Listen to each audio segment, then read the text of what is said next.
พระองค์ทรงพระเจริญขอพระองค์ทรงพระเจริญถวายสดุดีสรรเสริญขอพระองค์ทรงพระเกษมสำราญขอพระองค์ทรงพระเจริญน้อมใจกายถวายก้มกราบกรานทรงพระเจริญยิ่งยืนนานในหลวงรัชกาลที่10ทรงพระเจริญทรงพระเจริญทรงพระเจริญ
ที่นี่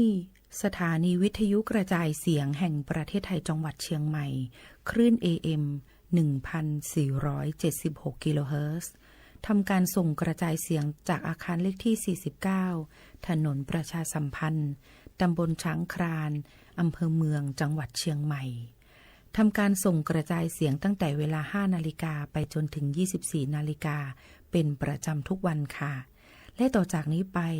ขอเชิญคุณผู้ฟังติดตามรับฟังรายการต่างๆที่น่าสนใจของทางสถานีได้ตามลำดับค่ะ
านีวิทยุกระจายเสียงแห่งประเทศไทยจังหวัดเชียงใหม่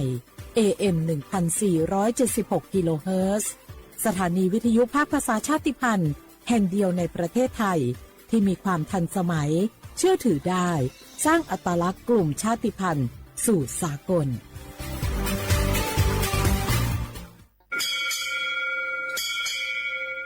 โอบูดะจ้าโอบูชเปอร์เหมยซุนคาปอกว่าย้อจงตูดูทามาสถานีวิทยุภาษาชาติพันธุ์แห่งเดียวในประเทศไทยทันสมัยเชื่อถือได้แล้วพบกันที่สวทเชียงใหม่ AM 1476 กิโลเฮิรตซ์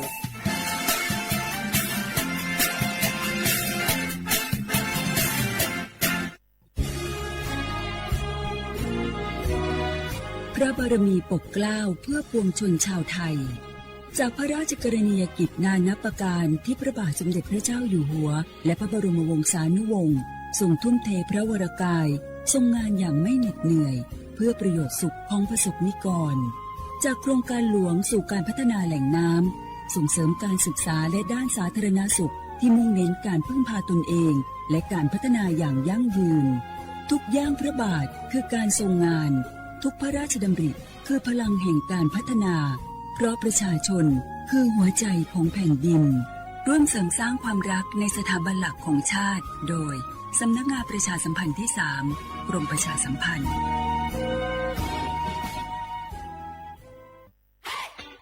ปียังไงดีเจ้าแม่น้องกำลังเข้าสู่ช่วงสูงวัยและจะดูแลเปิ้ลยังไงดีเจ้า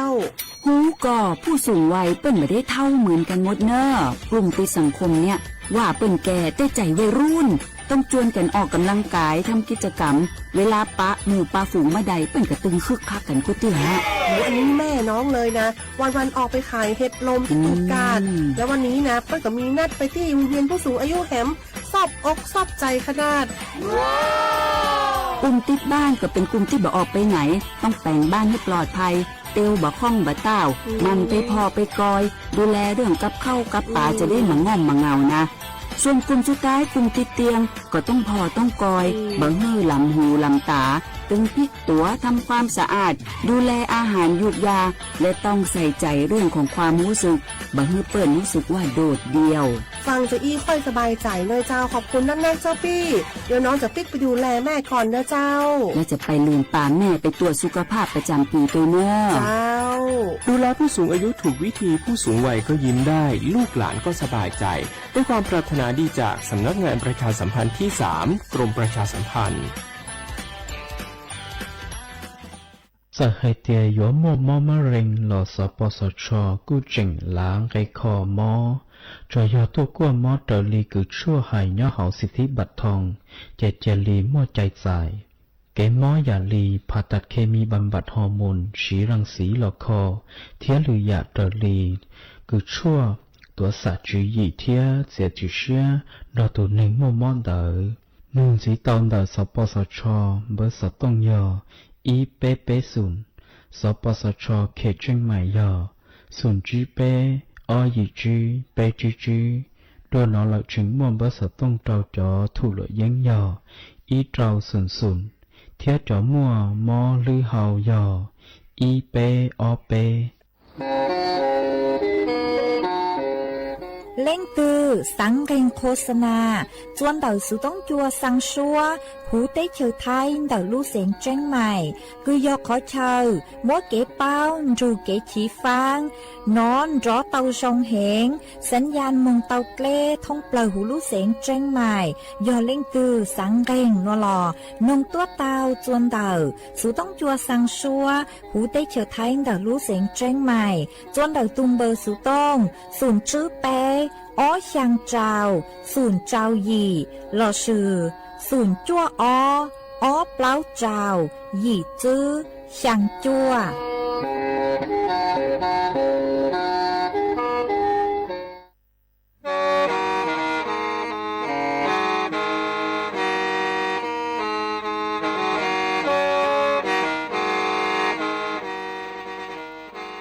ล đời ngúa sự tống chua sang xua hú tế chờ thai đời lũ xén tranh mài lũ sư hở hà lù mông inu bê hà o già giáng sơn chú bê hà thảo sư hở chứ tên chú trao tên giáng trong đu bê hà thảo sư hở cầu sang tên chú cầu gì tên trang tờn đầu sang em tê ý chánh plau bùa sang chậu trào kHz đầu núa mông do bế lù mông suốt lờ so cán nông tàu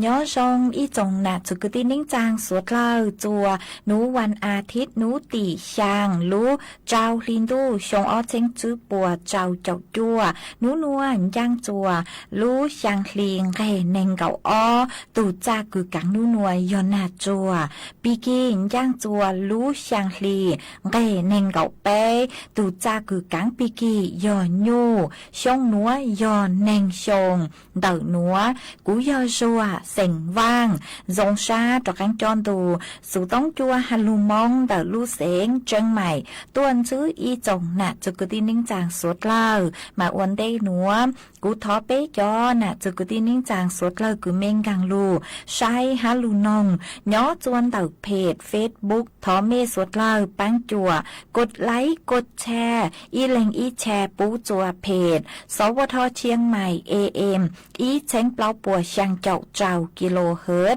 mà ua trong đầu chùa chùa chùa lên chùa tu cử luôn ru nhó ua phong dư ua kê lu bán chùa chân càng đồ sự đóng chùa hà lu mong đã lu xén chân mày vàng hai chia sa hà ta suốt lao yuan ru nhó ua phong dư ua kê thầu pi mong chủ chùa thầu sao ê chuan giữ núa cho càng lu còn kế lo dễ chuan ẩn đồ sự đóng chùa hà lu mong đã lu xén chân mày giữ mong tao nì ai an đủ bơ thấu về lòng nia thiên lòng ha chi chế wa yu tao bên gầu mùa chín thâu nu mùa lỡ a bê thu la yang vì do min gầu ha mùa chỉ do lòng nia lòng chi mu lò y lòng tu e do lòng nia lòng chi lò ha y lăng thái na chào lăng nia lò đại tia ta lo li rò lo tiếng gầu chơi lăng nia lăng ha chi thiệt tàu mua min gầu mua qua plơ lò qua loa nhà trở li bỏ trở kế mu tua ha giờ trở ca yan đủ bữa thảo e lăng nia thiệt lăng chi chơi qua yu tàu bên gầu ha mùa chín thâu nu mùa lỡ a bê tu la yang mi yang gầu mùa chỉ do lăng nia lăng chi mu lò ha y lăng tu e do lăng nia lăng chi mu lò y lăng thái e na chào lăng nia lò ha đại tiên đề lo li rò lo tiên gầu chơi lăng nia lăng chi thiệt ha li mua qua plơ mu chia lỡ lúa sẽ trở li bỏ trở cá mu tua giờ trở kế mò thì ai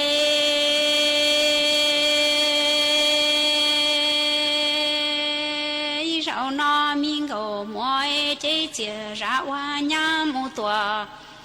ha lo tan cho e lu tê lu chờ chỉ thả những e ngô mua trên rủ lo cho tra tê trồng ha lo thu no e ngô mua生有 những tia tra tê trồng thu no ngô mua yua lo bỏ lúa mua nia thiên mua ha chi e chỉ bà chia bê cho trả lo lưng cho cá lo cho e lúa yua cho tu tuan sai tê mu no ha chia sai lúa nia lò xua lúa chi lúa yua mu nọ lúa li nhá hậu tua ha lúa linh chi che yua đỡ tàu lúa lồng mi xia pha kho tàu lúa lồng mi xia chi ao min gầu ha mùa chế san rò tiệt tra tê trồng thu non gầu mùa tư chi mùa nia mùa chi chế không gầu ha mùa lu ra lu lúa tư chỉ xa tua lo nì do mong nâng mong trái chỉ mi bà ha chia bê cho tia ngô mua thiệt linh đồ tơ xua những cái tua cho lo tư chỉ mua nia thiên mua ha chỉ trên ngô mua yuá tua như yu những tư chỉ tao lu chân gấu cha nia y men chỉ rau nó min ngô ha mua chỉ nhu lo cho cha tê trồng lo du nó y chỉ ba chia bê cho cha lo ha lệnh cho ca lo soi lúa mùa nâng cây mùa trái lúa yuá cho tu toan sai mu nọ ha chia sai lúa nâng xua lúa trái lúa yuá mu nọ lúa linh chi hậu tua ha lúa linh nhá em chơi yuá đời tàu lúa lồng mi chia chi kho tàu lúa lồng mi chia pha rong li mi ngô ha mua chế san rò tiết chi mua nhá chi mua nu e con gò mua lu rò lu lúa chi sa tua lo ni yo mong nằng ha mong trai chi mi pa chia bê cho tia em gò mua ni đồ tơ xua những cái tua ha cho lo gò mua tư chi mua nâng chi mua trai em gò mua yuá tua gì yu những tư chi tao chơi mong gò nia in chỉ cha mò nì ai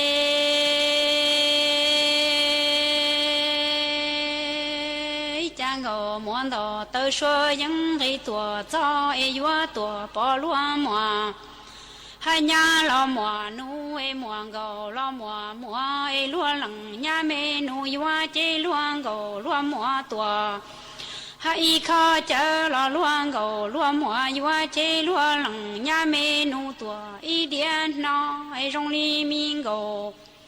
ha mùa chế nia y ti tu tự răng tự cơ en đồ tơ xua những cái tua cho ai tư chỉ mùa ha lu chờ sơ ai chỉ tao lo lu chờ so ai chế yuá tua ha sa de te te me xin thơ e wa lu tiền chỉ lon cho li to e mi co mo lon cho li tơ cha mi ngô ha mo e sang ti yu yang tia tra te trồng du no e lúa mùa ha nhà lo mùa nu e mùa ngô lo mùa e lúa ngô nhà mi mùa yuá chế lúa lằng nhà mẹ nu tua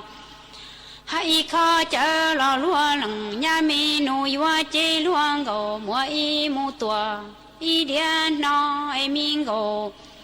ha mua chế nia y ti lăng tự rừng lo tự cơ e nín đồ tơ xua những cái tua cho e tư chỉ tao lo ha lu chờ sơ chỉ mua lu chờ so e yuá tua để tên đủ thơ qua lu tiền chỉ lo cho li tơ e mi co mo lo cho li to mo thì ai miên gồ mỏ sân dù dân tia trồng hàn thu tra tê no em gồ mỏ tư chi mỏ nhá chi mỏ nu chê ni rong bó tì tan đua nè nhung hà tua e yuá chê mi nhung chi tao nè nhung lu min dài miên gồ mỏ ni tua say luôn nọ ha chia y nông mù lò ta li no lò tư chi mùa ta y lằng chân nha lò ha lỡ chân nô yuá tua cho ta miên gồ mùa mù nọ ha nia y ploa trái miên gồ mùa tu xe từ ha dự hai tia tra tê trồng du no em gồ mùa tư chi mùa nha chi mùa nu chê ni rong bó tì ha than đua nè nhung tua e chế mi nhung chi tao nè nhung lu min gồ ha mua chi mua nhá chi mua nu chê gồ mua yuá tua say lúa nọ chế y nông mu lò ha ta li no lo gồ mua tư chi mua y lăng chân nha lò lỡ chân nu nhá khó tư yuá tua cho ta mi gồ ha mua mu nọ nia y ploa su chế chỉ lu mi là sang sau si lu rong nu ha du e ra nó hay cho y rể trong min gồ mua qua nhà lợn đủ si trong trò ha nia kê đê chỉ mua nhà mua lợn nu lu mò จวนจื้อหนัวอยู่มัวอีช่างหลูเปาจะหลูทางจัวเป๊สดเลยเตาเปาหาจูนเดายัวเตาเจ๋งฟางจอมอ NCDS มาเจ้าเลช่างหนัวเตามัวจอหนูจื้อคือใช้ชัวเก๋นอกังเฮาหูกังมอเก่งเก่งเตาเต่อต้วนถั่วเต่อฮาเลนัวฮาตาฮาจูนเต่าตูมอคือฮูฮาตาNCDS โนเจกูยออีจอมอคือจียอเตาใจลุนเต่าเต้กังมอเก่งเก่งเต้เชื้อโรคแบคทีเรียอวจัวเป้เตาใจ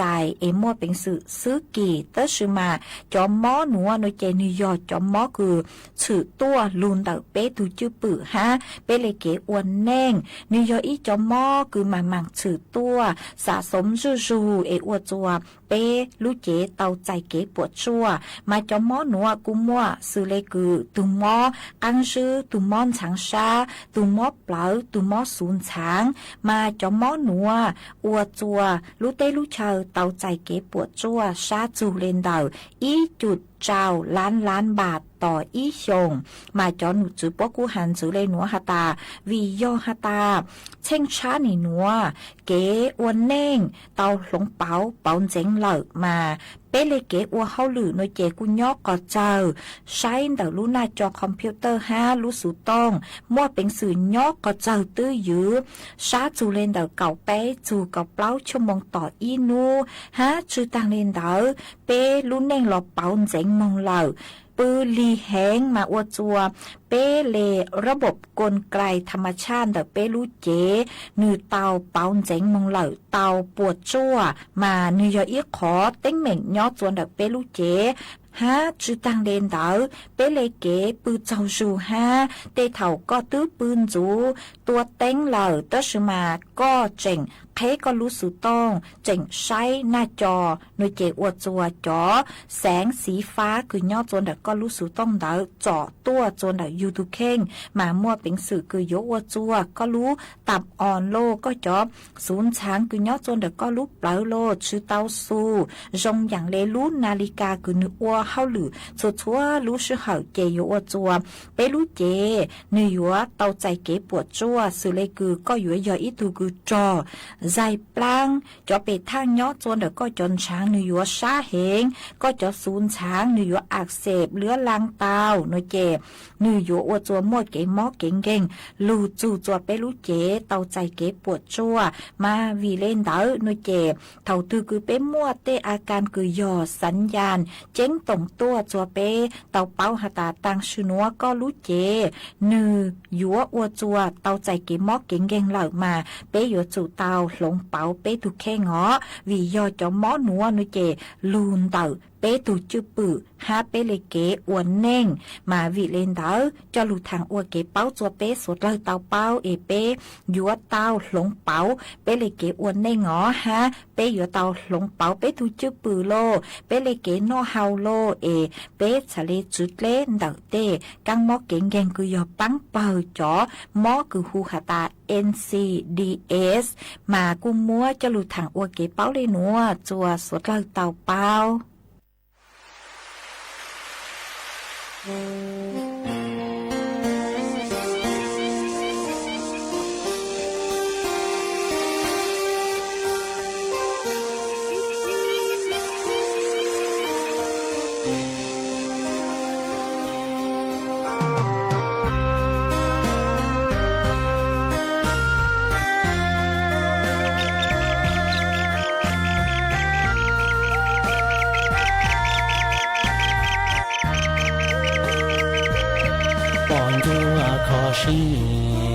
chỉ còn vua của tiền ta thôi họ cũ khó xia chỉ cũ qua hậu rồi chỉ vua sân tu chia trò tận tu nó chỉ vua la nhỏ cho ý kiến tu song lâu y khó xì lời chê lâu y vua cao họ cũ khó xì chê cũ chuông cao rê yu sân sân đu xe trò tan đu trao rê yu la la hoa nắng mù cho mù lao cá nông khó xia chế cá nông qua tịt lời rụng họ cụ khó xia chế cụ hung góc tị trong rê yu sân sân luôn nia cho thời núi sông hoa nắng nhua nhua chế xiên gió ly trong lâu y khó xia lời kề lâu y hoa qua họ cụ khó xia chế cụ trang dâu sẵn xoa rê yu sẵn sẵn đu na trò tăng đu khoa hoa nắng nhua nhua xiên chữ lo lo qua mùa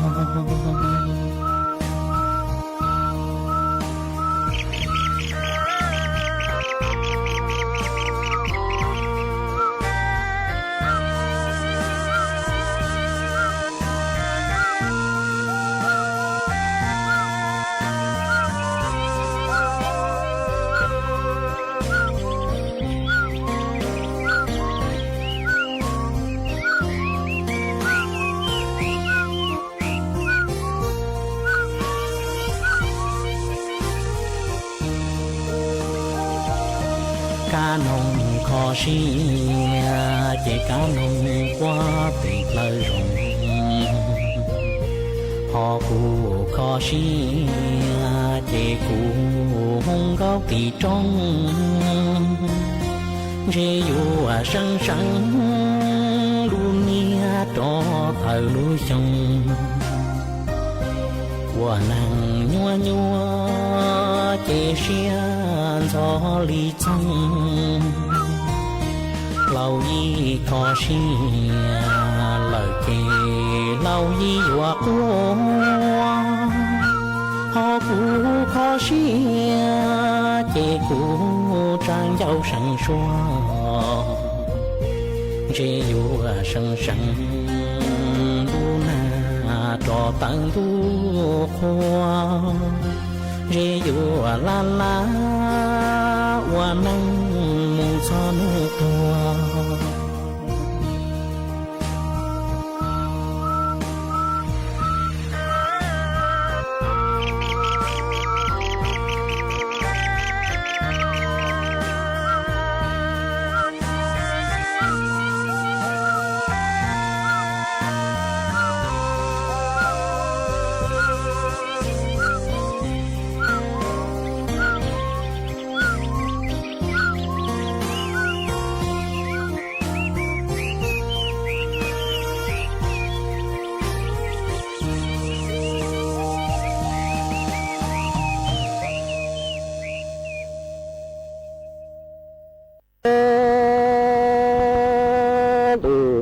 cờ nhé vô cờ nhé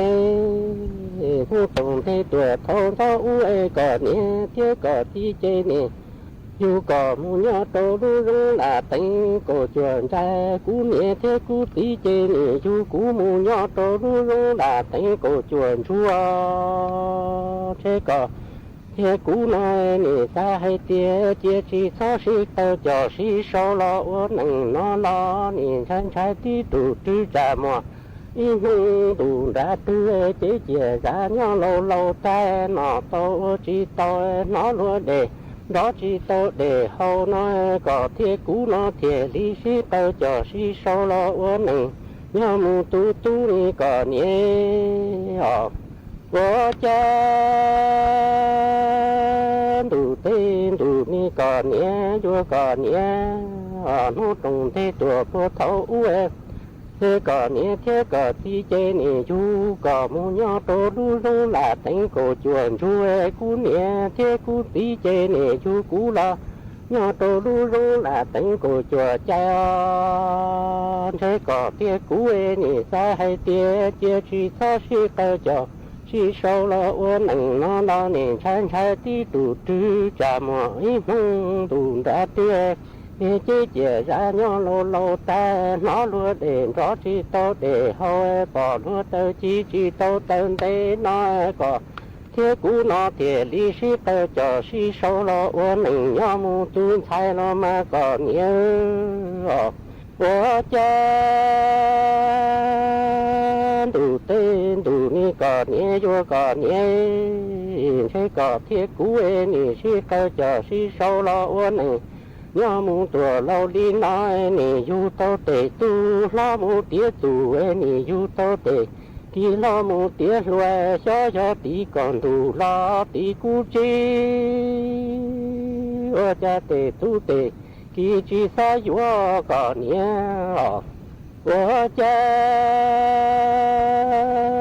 thế có tía cú ê nì si tao cho si sâu lo ô nình nhỏ mu tua lâu đi nói nì tu tê cú tu lo mu tía loe tu tê kỳ lo mu tía tu ê cha tí còn đủ lo tí cú chi ô cha tê tu tê kỳ chi sa yu có thế cú còn nhớ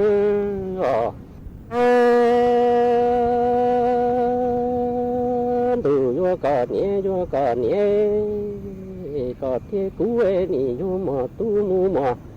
khi lo ư nè tu tiền thay lo mu tiếng cổ tiền thay chê uống cổ cái những chúa mu lúa nhá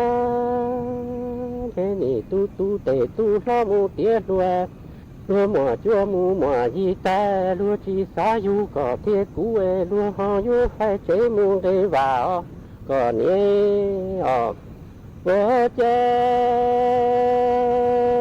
thế có thế cú ê nè tu tề tu mu tề thay nè tu tề thay lo mu tiếng cổ tề thay chê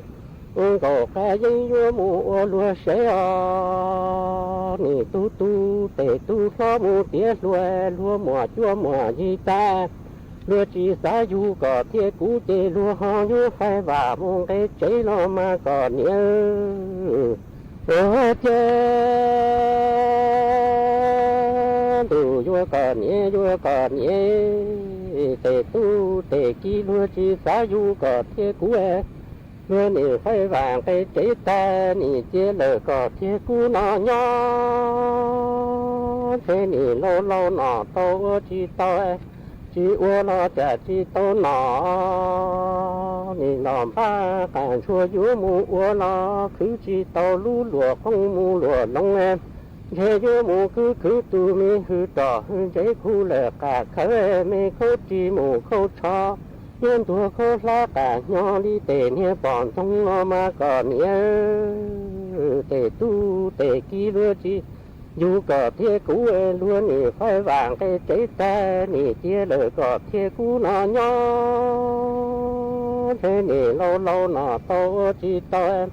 chi ô nó chả chi tao nọ nè làm ba cản xua hay tia dù mu ô lu lúa không mu lúa lông nó nè mu cứ chi tao lu luôn đỏ lúa tế pha chế dù mu cứ tu mi hư đỏ thường chế khu lệ cả khơi mi khâu đi mù khâu tròn tua khâu lá cả nhỏ đi nè bỏ ra nó mà có nghe ô cha đủ nè còn nè vô còn nè lúa tề lâu chế nè si bí lệ có lúa hay tia vô mù không làm bà thay tu mu tu kỹ nó bà lâu nó có thế cú nó thiệt đi tu tuổi nhỏ yun sao thế nè du tao tề tu tề chi lo mu tía tu là tề tu tề kỹ lúa chi du có thế cú nè chia lỡ có thế cú nó nhỏ thế nè lâu nọ tao chi tao chi ô lo chả chi tao nọ mi làm ba cản chua yu mu ô lo cứ chi tao lu lúa không mu lúa lông tu lu xeo lúa nó chế chờ lo chờ tôi chế có thế cú nó bỏ tôi nó rong còn nhớ lúa tề lâu nè thì bí lỡ cho lu hay tiêm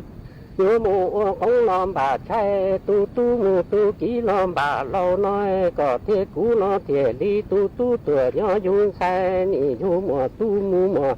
kỹ nó tệ tu tệ kỹ chỉ du có thế cũ ấy chỉ ua lo chả chỉ tôn nọ nị làm ba càng chua nhớ mù ua lo cứ chỉ tàu lu luôn đỏ mù lúa tế tu lu xe ua lúa nó chế tờ lò lo tờ tôi chia bỏ tôi nó che còn nhớ có chân đủ ni còn nhớ chúa còn nhớ tề tu tề kí lúa chi du có thiết của em tu lu xe lúa nó che bỏ tôi nó che lo còn nhớ hay che trả chín ta nhớ tôi ta chỉ nhớ tỏ cái tu tuổi nhớ yun sai chia chỉ chót lò chỉ chót tu nó thế cú hay chia cỏ nhớ ni cỏ nhớ tề tu mu tề kia chế cho cỏ tu mu cỏ kia cỏ chỉ lò chỉ tu nó lo che chế cú lò mu cú tuổi cú trên ta nhớ tu ta sẽ tề tu tề kia bùa họ cho cỏ mu rõ luôn chế nè ở bên lì nó nè cỏ nhớ có chân đủ ni có nhé vô có nhé tề tu tề kí lúa chi du có kia cú e tu lu xe ô lúa nó cú ni hai tia có nhé tia bỏ tua nó lo che có ni hai tia bỏ tua lo che ô cha trên ta nhớ tua ta chỉ nhớ có cái tu tua mu yun sai tia chỉ chóp lọ chỉ cho tua nó che cú hay tia còn nhớ vô còn nhớ để tu che cho lời còn tu em có chỉ bỏ chỉ tua nó lo che tu cú xe ô lúa nó che cú bỏ mu cú tua cú trên đã tua tan thôi còn đó có tề tu mu tề kí nhỏ sẽ tề tu tề kí bùa họ cho có mu rõ luôn chế nè ở bên nu nó còn nhớ có cha đủ ni có nhé vô có nhé tề tu tề kí chi du chỉ lu có thiết cú e tu xe lúa nó chế cho cú chi bỏ chi tua cú yên đó lời có nhỏ lo ô lời có ý sĩ chi cho cú bỏ một cú tua chế cú vô cho các anh lại tàu kia càng trong em xe cú vô một thiết cú bỏ thiết cú giờ lỡ cú vô một cú bỏ thiết cú giờ lỡ tụi mình tu tuân về chung về có nhé có nhói có rõ lúa và thuê có tu lúa chế giàu nó chế có má li bò má li tuê có má ô phú cá lọ ni có nhớ ô cha đủ ni có nhé vô có nhé tề tu tề kí lúa tứ chi lúa có thế cú em tu lu xe ô lúa nói cho cú chi bỏ chi tua cú duyên ra lời có nhoi lo ô có ý sĩ tí cho cú bỏ cú tua nó chỉ thế cú vô cho các can trai tàu kia can trong em thế cú vô một thế cú bỏ thế cú giờ lời cú vô một ô cú bỏ thế cú giờ lời tu mi tu tuấn về đây có nhỏ chế có rõ lúa và thuê có tu lúa chế giàu nó chế có má li bò má li tua có má ô phú cá ni có nhớ ta nó sư hùa sư chủ li chủ lu cứ có xuôi bản sa cứ chè lu tàu giá trị hai lời tu tia lo tề tu tề kí lu chi du có thiết cú e tu lu xe ô lúa nó họ mua cho lo hai lời tu tia lo tu tề nhé tề chi xe che vô lo tề lâu lu của muối mua ít tu na nửa lo nửa xã hay tên nửa chân dê mua bệnh sử thiệt rộng nửa một khẩu tư nửa cha nửa lúa ta hào ý giả lên nó cho u cho nó gòn gạo xứ mua ít nông nửa ga một trò hào ý lưu chế lo cho chồng tu nửa chịu ở rồng sai nửa ga mù nửa lúp lá chia trao ít trả cờ uẩn trên dê lại trao nửa lúc lá thầu sủa trao nửa lúc lá nửa nó mó nửa bao tàu hệ nửa tí lông trả tiền nửa lúc ta hầu nó tí cao một trò trả cờ nợ thầu nửa tí cao một trò trả cờ nợ trả cờ lại nửa lúc họ giao trả lệ tí vò trâu nữ y tu cầu đà kia nữ gì huống bao tờ hiện nữ sĩ kia nữ lú chế tan cho lọt khẩu gì cậu kia cho cờ nợ nữ bao tờ hiện nữ rào sĩ do thầu nữ gì bao tờ gì rào sĩ do cho nia cờ trên nợ gì lại nữ lú chế ngay để tờ to mò hiện gì mò lo nữ gì bao tờ nữ gì rào sĩ do gì thia để thầu cơ nữ cho bà giàu rủ nữ lú đa do tan cho nữ chỉ liên đó bự ý xa đã trả cờ chịu qua bà lợ khó nó nữ khía tao cho bé li cha khía tao cho bé hay tìa mỗi ít sẽ tin ninh dù xa hay tìa dù tụ khen dù tụ tin ninh rong tụ tin ninh chân dê mỗi ý đã chi cháu dù mê dù nó mó sư dù ủ chỉ tàu dù sĩ dù cho kiếm bao tờ cho lọ đời khó tên mình thầu nhiều hóa bí để rào do lử tù lại họ ua trao dù mó mình gì đã sĩ thầu sau dù cho xe tù do vì dù cho kiếm bao tờ và dù cho lọ đời khó tên mình đã xứ bởi ua tín này nhỏ chỉ muốn lấy tư dùa rong ý bộ bờ xin nông nọ để rào có họ ua chào ua trao lử tù để rào lử tù họ ua chào ua trao co đó là bây giờ chủ mua cho kế sĩ ra gì bây nhỏ ua kế bây thì lý nhỏ sĩ hậu sinh bây giờ chủ mua cho kế sĩ ra gì bây ua đã chỉ thì lý chỉ mua cho họ tên mình lo giờ lý đạo có bây ua rong xả cho rong lý tù ná gì giờ chế dụ gì mò gì giờ chế dụ cho xìa gì giàu rủ là sư giờ lý đạo của thọ cháu xìa cho bây cho lên cho tù đã nó của giờ chi sẵn qua thế lưu dạy mua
ta thầu phú quân lùa dân chua bê mong mua ruột nôn đầu lanh mong lu nanh nhỏ xó xiên lo chua tu cho lia tê bó tê lo mù lê lùa chua môi dân qua lùa nanh muôn tỷ hậu thế sa mù tê đô tê nông lo lùa yuan nói yuan hậu qua chua tu mong mua qua chỉ trâu nê lu nanh chê mua nhẹ trâu nhung lu nanh rong mua nà mua no po nhẹ cho sợi cu luột tơ nay rong cơ và măng chi ia vừa chế chia mua nhẹ cụ thể tu mong thể chỉ tông loan nu đã nâng du trâu loan đầy tàu có khá lâu mù nhỏ hồng qua po nhẹ qua chỉ mua tu lu men thái tu lo chỉ tàu lo mua tu po chỉ mua tu lâu qua thơ hậu lon thiếp rồi nó nhẹ thiết cho môn thiết đua tí lo sợ tí cho kế tranh khí nhẹ thiết chỉ mua kế cho thơ thầu su thơ do tí nanh qua y vua đua lo tỏ tha nó lùa nanh cho trâu po nhẹ qua tờ qua khoa một qua la lùa cho trần chùa món đi hậu na trôn để cha một cờ qua kê lỡ chọn chê mua chữ gì bao món đi hậu khó gì khó quá qua nạn dọa nhau phâu tí khi lỡ chuyện gì cho kế lìa si xua xua phi mà dùng gì cơ xua ba bơ quay dọa lùa thông bê cho mong si dầu xua lanh phần tin anh đi hậu khó quá thầu rồi dọa nữ mò cơ kia cứ nhẹ tia mà nhua cơ ly thầu mù tí cho trâu truy dọa hay khó quá màn đóa tự lo chú quá mò mà mò không lưu mua tê chú mà cho tờ xí xí hờ li ốp bê vinh qua lùi dân mà nữ nhua cha qua lùa ba lọt chỉ tông đi chỉ màu ly qua lùa dân chua nhà cú mua cho lùa ngâu nhà phần bon nhà đi hậu khó gì na lú đi còn nữ toan bờ khờ khó khờ ba đại kia tư thọ mua lư chua nành nhỏ hậu đi lỡ bộ lọ xí li nó lùa khó khó nữ chỉ bông bánh nụ rìn đánh mất chua cú nhá đi đi thia có bú thơ mò tờ mò lo mà qua thia nha mua xía chia một bầu xía toa nông đi lùa thia ho đi lu cứ nhẹ cú mà nhua chạp lợt mong sợ đời chùa xì nơ mò tu mong to hoặc cỏ lo do sành nó phải bú bê thia thọ mò xía xí khí xin gâu lùa thia tàu chỉ tàu nê ca thọ mà cha bồ nhỏ chế thia nó hay thia mua xó sự tờ mua yên gờ quay do nè chế hông gỡ chế gỡ rải dân chua tầm lùa tua thân thiết điệp phò ó tu bỏng gỡ tờ pin chai qua cầu xe một phanh đu đà dễ qua chàn chế mua tờ thang hay tờ pin phò pin chaiมีอะไรนะตาพี่รู้นึกเทียกูไม่มีอะไรลุงโยให้เตะเตอชังยอลัวทอลอโซเตลอโซชัวยอโฮอตูขอจีก็เลยตีมัวชัวเท่าเตอลัวจะเหล่าจินนอนด้านดื้อลัวทอตื่นเดาจวนเดาเดจะโฮเจว่าเสียจีต่อตีนเดอรอลัวเป้าขอจริงว่าลัวยังตัวลัวเดจ้าลัวยามาลอดโจลัวเธอลัวยังเดอลอดโจลัวตัวจอมุกว่ามัวเงียเตาจีพอกว่าจีมาอาเสตายัวว่าจ่าเทียรงลีปูเงียเทียกูมัวสีปัวเหล่อว่าตีเงอมาตามุงลีเกว่าชีเตอเยอโซจีรงจีผีลีเยอโซไฮมาเทียงไกจีรงไฮเตอจะตีเงอมุยว่าตัวเชียมาลูเชียบีนังปลงกีสาตอลีมาลีเป้าตอช่วยอย่ายอบีเงียเทียกู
ra y nì nhó lâu đua lâu cú yua wa ra ti wa tăng lu e nì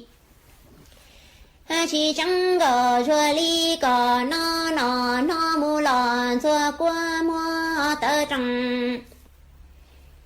tua ship là chè ư yua tua tê trụ tra mu hoa khoa tra lo bò lu mi nằng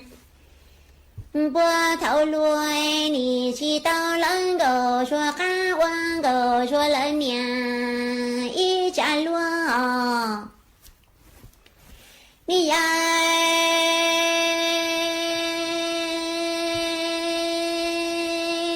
nụ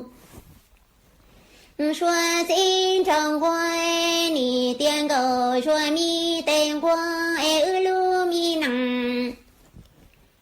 nì lo gì chẳng lo lâu li no e còn nì lo tu cú min sai tua lo mu chỉ xia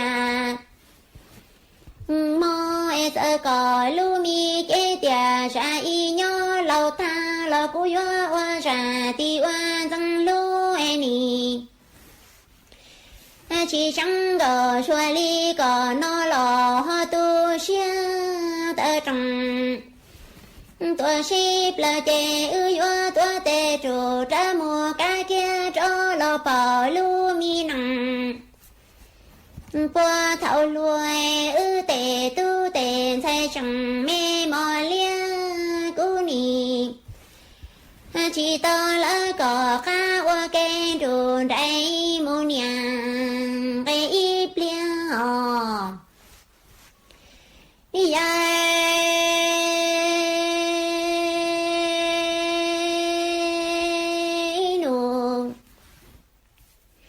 xua xin trong khoai nì tiền đồ xuôi sau nó ư mi tu lò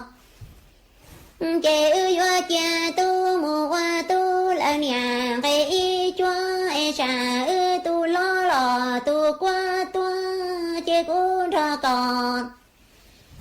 nhóm ho e cún thua chê chia lỡ còn xí e cú chê chia lỡ còn xua e cú yo qua lu mi câu về vui lỡ trong ta ư tu mi chủ pli lo lan chủ đua e sợ lu mi dia tê no ư yo la chỉ đau giò nhà kế tua lo tơ trồng tua ship là chè ư yo tua tê trục tra qua kê đủ đầy mù lò qua y bó e cò tu mi đang dòng đã cho mù lò chỉ cá chua mò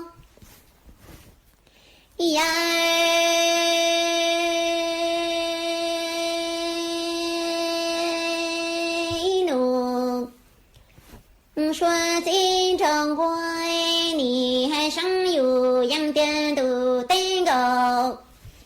xua mi tên qua e rau nó ư mi sai lò chê ư yo tiền sai mua sai nhà cây y hi e trà ư tu lo lò tu chi chê cú trò cò nhóm ho e cú chê chia lỡ cò xua e cún thua chê chia lỡ cò qua tùn xí e cú yo qua lu mi câu về vui lo trong tha ư tu mi chủ đua lo lần chủ pli e tờ luôn tia tê no ư yo la chỉ thao tò nhà kế tua ư yo chỉ sợ pli lo tơ trồng tua ship lo chê ư qua kê trụ trái mù lò qua y si e cò tu mi đang dòng đã cho mù lò chỉ cá ti mò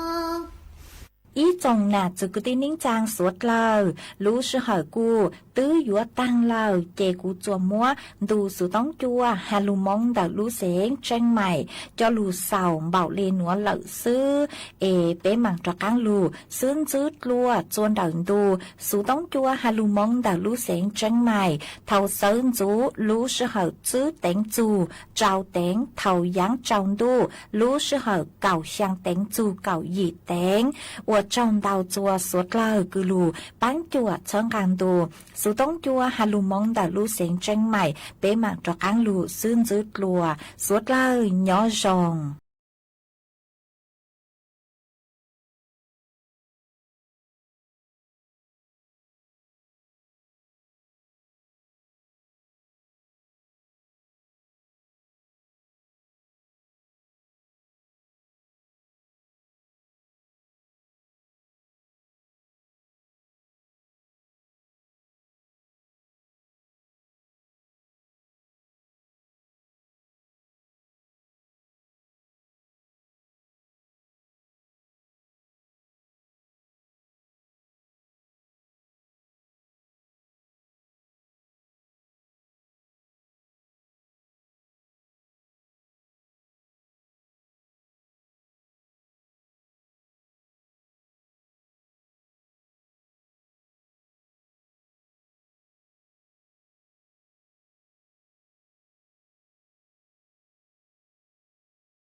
สถานีวิทยุกระจายเสียงแห่งประเทศไทยและเครือข่ายทั่วประเทศเสนอข่าวต้นชั่วโมง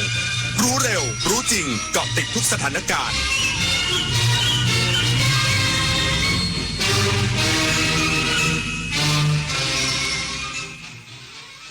รับฟังข่าวต้นชั่วโมง 6 นาฬิกากับธราวุฒิวิชัยดิษฐ์ครับกรมชลประทานกำชับโครงการชลประทานทั่วประเทศบริหารจัดการน้ำรับมือฤดูฝนอีกสักครู่กลับมาติดตามรายละเอียดครับจะใช้รถ EV เช้านี้แต่ลืมชาร์จไว้โอ้ยระหว่างทางจะมีจุดชาร์จไหมเนี่ยดูอีกnowโหลดแอป PA Vota สิแม่หาตู้ชาร์จให้ทันใจมีครอบคลุมทั่วไทยเชื่อมชาร์จกับตู้ผ่านแอปได้อย่างง่ายดายทำให้มั่นใจในทุกเส้นทางตอบโจทย์คนใช้รถ EV แบบแม่ได้ครบวงจรเลยนะ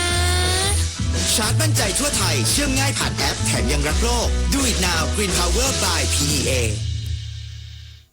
ถนนดนตรีไลฟ์เดือนมิถุนายนจุดพักของนักเดินทาง78ปีงาคาราวานพร้อมด้วยวงคาราวานน้อยและดวงดาวเดียวดายใน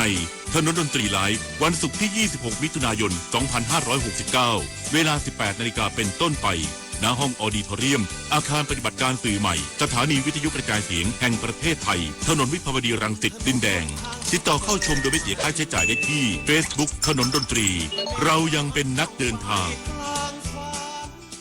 1 วันพันเรื่องราวเราเห็นข่าวสารผ่านตานับไม่ถ้วนทั้งข้อมูลข่าวด่วนคลิปไวรัลจากหลากหลายช่องทางดังนั้นต้องแยกให้ออกระหว่างข้อเท็จจริงกับกระแสอารมณ์เลือกเปิดรับสื่ออย่างมีสติเลือกเสพสื่อที่สร้างสรรค์สื่อที่ดีช่วยเพิ่มความรู้สร้างแรงบันดาลใจและพัฒนาคุณภาพชีวิตได้สนับสนุนการใช้สื่ออย่างมีวิจารณญาณเพราะการรู้เท่าทันสื่อคือเกราะป้องกันตัวเราในโลกออนไลน์อกแม่พระธรณีจะหวั่นไหวดวงใจไทยทุกดวงสถานสั่นพระแม่เสด็จสู่ฟ้าอาดูลพลันสุดจะกลั้นน้ำตานองน้ำตาพระผู้เสด็จสู่สวรรคาลัยน้อมสำนึกในพระมหากรุณาธิคุณเป็นล้นพ้นอันหาที่สุดมิได้ข้าพระพุทธเจ้าคณะผู้บริหารข้าราชการและเจ้าหน้าที่สถานีวิทยุกระจายเสียงแห่งประเทศไทยกรมประชาสัมพันธ์กรมชลประทานกำชับโครงการชลประทานทั่วประเทศบริหารจัดการน้ำและปรับแผนการระบายน้ำให้สอดคล้องกับสถานการณ์เพื่อรับมือฤดูฝนและผลกระทบจากปรากฏการณ์เอลนิโญนายสุริยพลนุชอนงอธิบดีกรมชลประทานกล่าวว่าศูนย์ปฏิบัติการน้ำอัจฉริยะกรมชลประทานได้ติดตามสภาพอากาศและสถานการณ์น้ำช่วงฤดูฝนอย่างใกล้ชิดเพื่อนำข้อมูลที่เกี่ยวข้องมาบูรณาการวิเคราะห์วางแผนการบริหารจัดการน้ำให้สอดคล้องกับสถานการณ์พร้อมพิจารณาปรับแผนการระบายน้ำให้อยู่ในเกณฑ์ที่เหมาะสมสอดคล้องกับสถานการณ์ฝนรวมทั้งให้ปฏิบัติตาม9มาตรการรับมือฤดูฝนปี 2569โดยกรมอุตุนิยมวิทยาได้คาดการณ์ปรากฏการณ์เอนโซ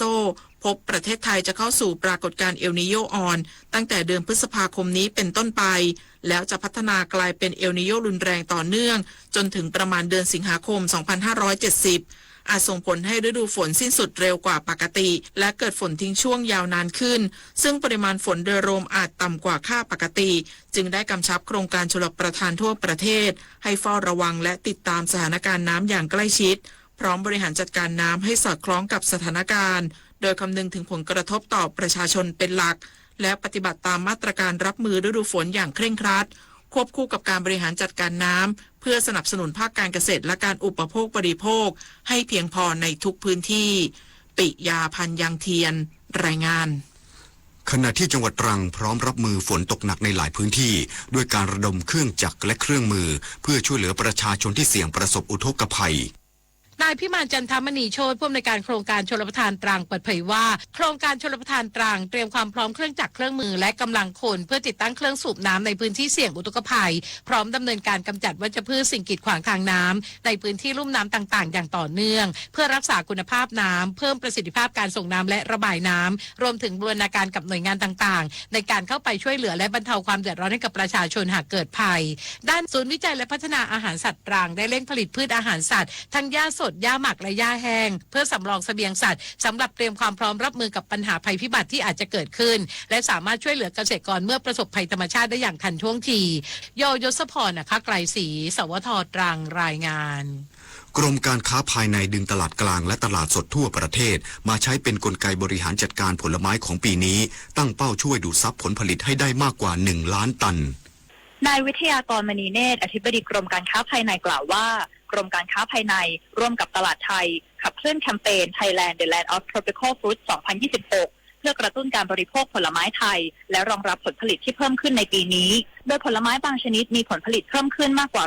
30%จึงตั้งเป้าบริหารจัดการผลไม้ภายในประเทศกว่า1 ล้านตันจากผลผลิตรวมกว่า6 ล้านตันผ่านเครือข่ายตลาดกลางตลาดสดห้างค้าส่งค้าปลีกและผู้ประกอบการรายใหญ่ทั่วประเทศในการเร่งกระจายผลผลิตออกสู่ตลาดและรักษาเสถียรภาพราคาซึ่งตลาดไทยถือเป็นศูนย์กลางค้าส่งสินค้าเกษตรและผลไม้สำคัญของประเทศซึ่งตั้งแต่เดือนกุมภาพันธ์ที่ผ่านมาสามารถช่วยดูดซับผลผลิตได้แล้วกว่า 500,000 ตันจึงยังคงเดินหน้ารับซื้อและกระจายผลผลิตอย่างต่อเนื่องรวมทั้งยังผลักดันการจำหน่ายผลไม้ซุปเปอร์จิ๋วเช่นทุเรียนและมังคุดลูกเล็กหลังได้รับการตอบรับจากผู้บริโภคเพิ่มขึ้นเพื่อเพิ่มมูลค่าให้ผลผลิตและสร้างรายได้ให้เกษตรกรพร้อมเตรียมขยายช่องทางจำหน่ายผ่านตลาดไทยและตลาดกลางทั่วประเทศควบคู่การเดินหน้าจากกิจกรรมส่งเสริมการบริโภคผลไม้ไทยอย่างต่อเนื่อง ปุริมปัตโสภาภาครายงาน น้ำมันทุกหยดมีค่า รู้ใช้รู้รักษาวันข้างหน้าไม่ขาดแคลนจบข่าวธราวุฒิวิชัยดิษฐ์อ่านรับฟังข่าวครั้งต่อไปเวลา 7 นาฬิกาครับติดตามข่าวที่นำเสนอไปแล้วได้ที่ www.thainews.prd.go.th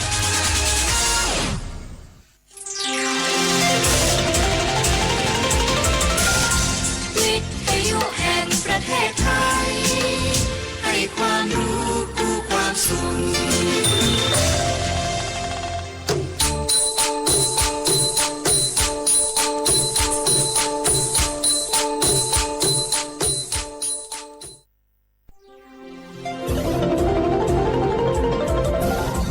วิทยุแห่งประเทศไทยให้ความรู้คู่ความสุข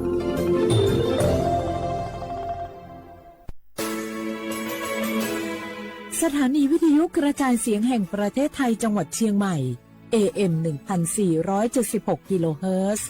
สถานีวิทยุภาคภาษาชาติพันธุ์แห่งเดียวในประเทศไทยที่มีความทันสมัยเชื่อถือได้สร้างอัตลักษณ์กลุ่มชาติพันธุ์สู่สากล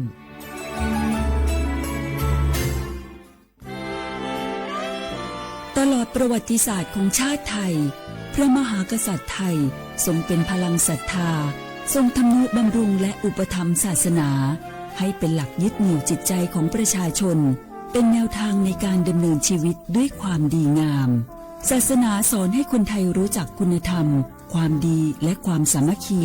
ช่วยประคองจิตใจในยามทุกข์เสริมพลังใจในยามเผชิญอุปสรรคเป็นรากฐานสำคัญของสังคมด้วยพระบารมีแห่งพระมหากษัตริย์และศาสนาอันเป็นที่พึ่งทางใจ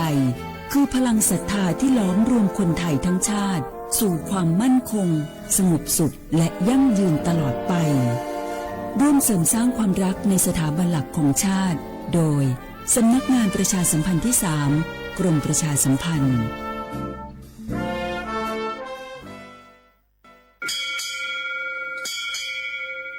โอบูดาจ้าโอมิชเปอร์เหมือนสุนคาปอกว่าย้อจงโอดูธรรมาสถานีวิทยุภาษาชาติพันธุ์แห่งเดียวในประเทศไทยทันสมัยเชื่อถือได้แล้วพบกันที่สวทเชียงใหม่ AM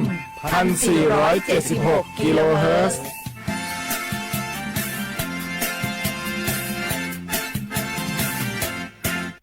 มะเร็งปากมดลูกรักษาได้ถ้าตรวจเจอระยะแรกหญิงไทยอายุ 30-59 ปีวันนี้รีบใช้สิทธิบัตรทองตรวจมะเร็งปากมดลูกได้ไม่เสียค่าใช้จ่ายติดต่อสถานพยาบาลในระบบบัตรทองหรือจองคิวตรวจผ่านแอปเป๋าตังเลือกกระเป๋าสุขภาพหรือขอรับชุดเก็บสิ่งส่งตรวจมะเร็งปากมดลูกด้วยตนเองที่ร้านยาและคลินิกการพยาบาลสอบถามเพิ่มเติมสายด่วนสปสช1330ตลอด24ชั่วโมง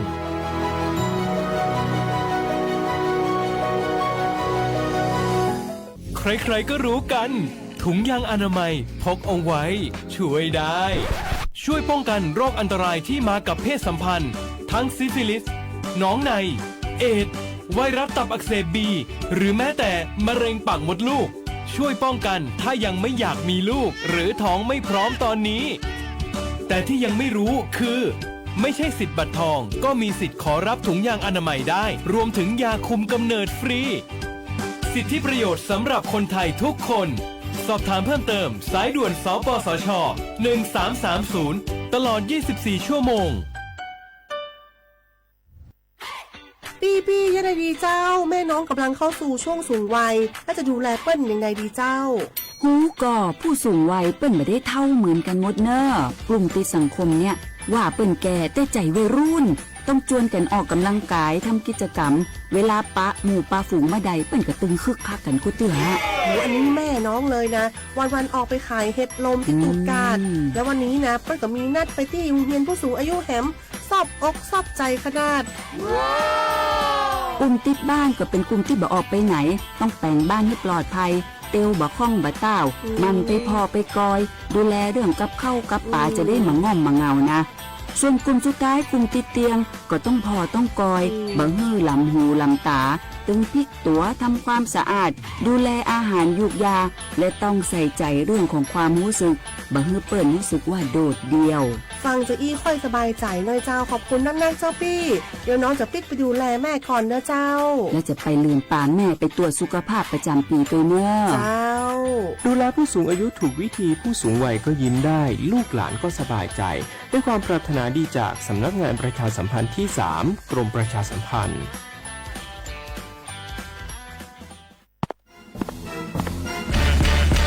แกลองปะกลิ่นหอมเหมือนขนมหวานที่สำคัญไม่เหม็นเอาเปล่าหยุดเลยนะแกรู้ปะว่าในนั้นน่ะนิโคตินเพียบเลยนะนิโคตินในบุหรี่ไฟฟ้ามันทำลายสมองส่วนการเรียนรู้นะแกยิ่งสูบสมาธิยิ่งสั้นความจำก็แย่ลงแถมยังเสี่ยงเป็นโรคปอดอักเสบเฉียบพลันอีกจริงดิแต่ควันมันก็ไม่เหม็นแถมไม่มีกลิ่นติดตัวด้วยโอ๊ยถึงไม่มีกลิ่นติดตัวแต่สารเคมีโลหะหนักเพียบสูบแล้วเหนื่อยง่ายออกกำลังกายหรือซ้อมเต้นแป๊บเดียวก็หอบและเสียสุขภาพหมดอย่าให้บุหรี่ไฟฟ้ามาทำลายอนาคตและสุขภาพของคุณฉลาดเลือกฉลาดใช้ชีวิตไม่ตกเป็นเหยื่อบุหรี่ไฟฟ้าด้วยความปรารถนาดีจากสำนักงานประชาสัมพันธ์ที่ 3 กรมประชาสัมพันธ์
สู่ปากาโกสถานีวิทยุกระจายเสียงแห่งประเทศไทยจังหวัดเชียงใหม่ระบบ AM 1476 กิโลเฮิรตซ์ระบบไลฟ์เฟซบุ๊กเพจสวทเชียงใหม่ AM 1476แนวโฉมโมฮวานีชิโมทิมร้อนหยีโมฮวานีซาโม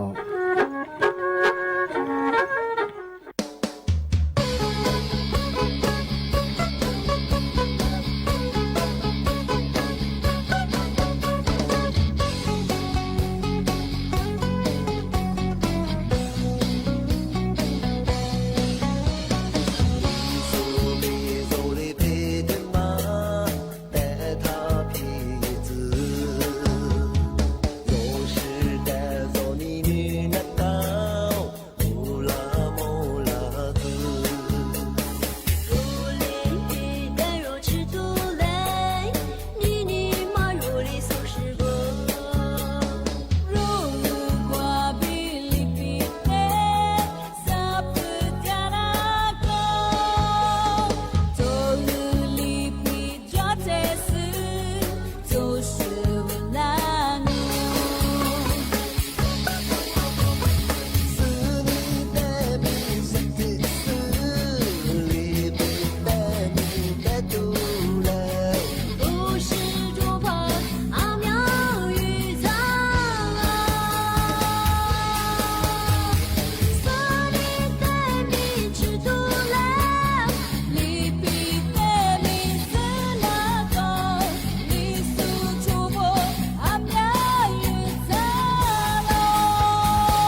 是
了，光嘛咋是提示我，发了嘛都是都干的，错了这个事都提示我。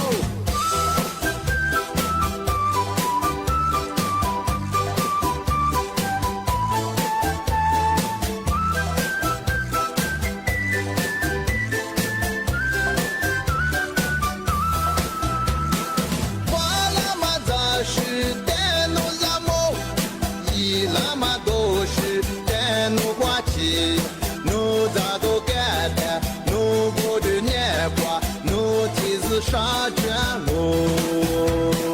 我别嘛弄过的4万里地，一那么咋是弄咋个谈？弄过的年华，弄下的菊花，眼里去泪光我。过了年你那么一年不，变了嘛几若嘛咋是咋地？啊，就在老狗来若花期，无啥在我苦思想我的来，无啥想我个啦我。过了年你那么一年不，变了嘛几若嘛咋是咋地？啊，就在老狗来若花期，无啥在我苦思想我的来。无啥想我个啦我。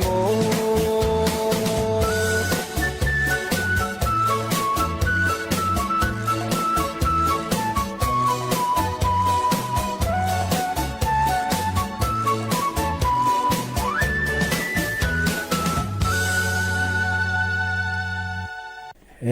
呀，小花不来画画啊，你呢错么画呢节目啊？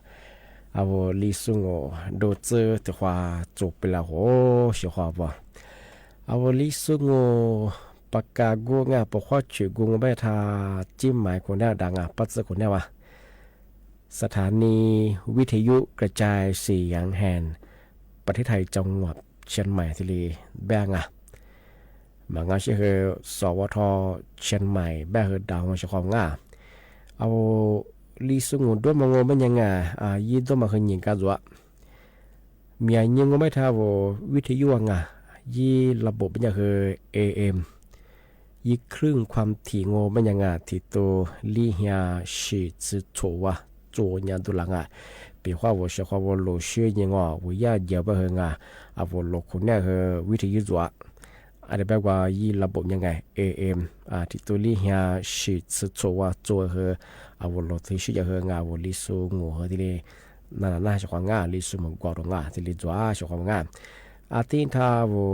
ระบบไลฟ์ส่งจะจะความยี่เพงมันยังคือสวทเยียจุดเยียเชียงใหม่อะไรแบบAM ที่ตัวลีเฮียชีจิโตกิโลเฮิรตซ์ที่เลยบนยังคือดูละ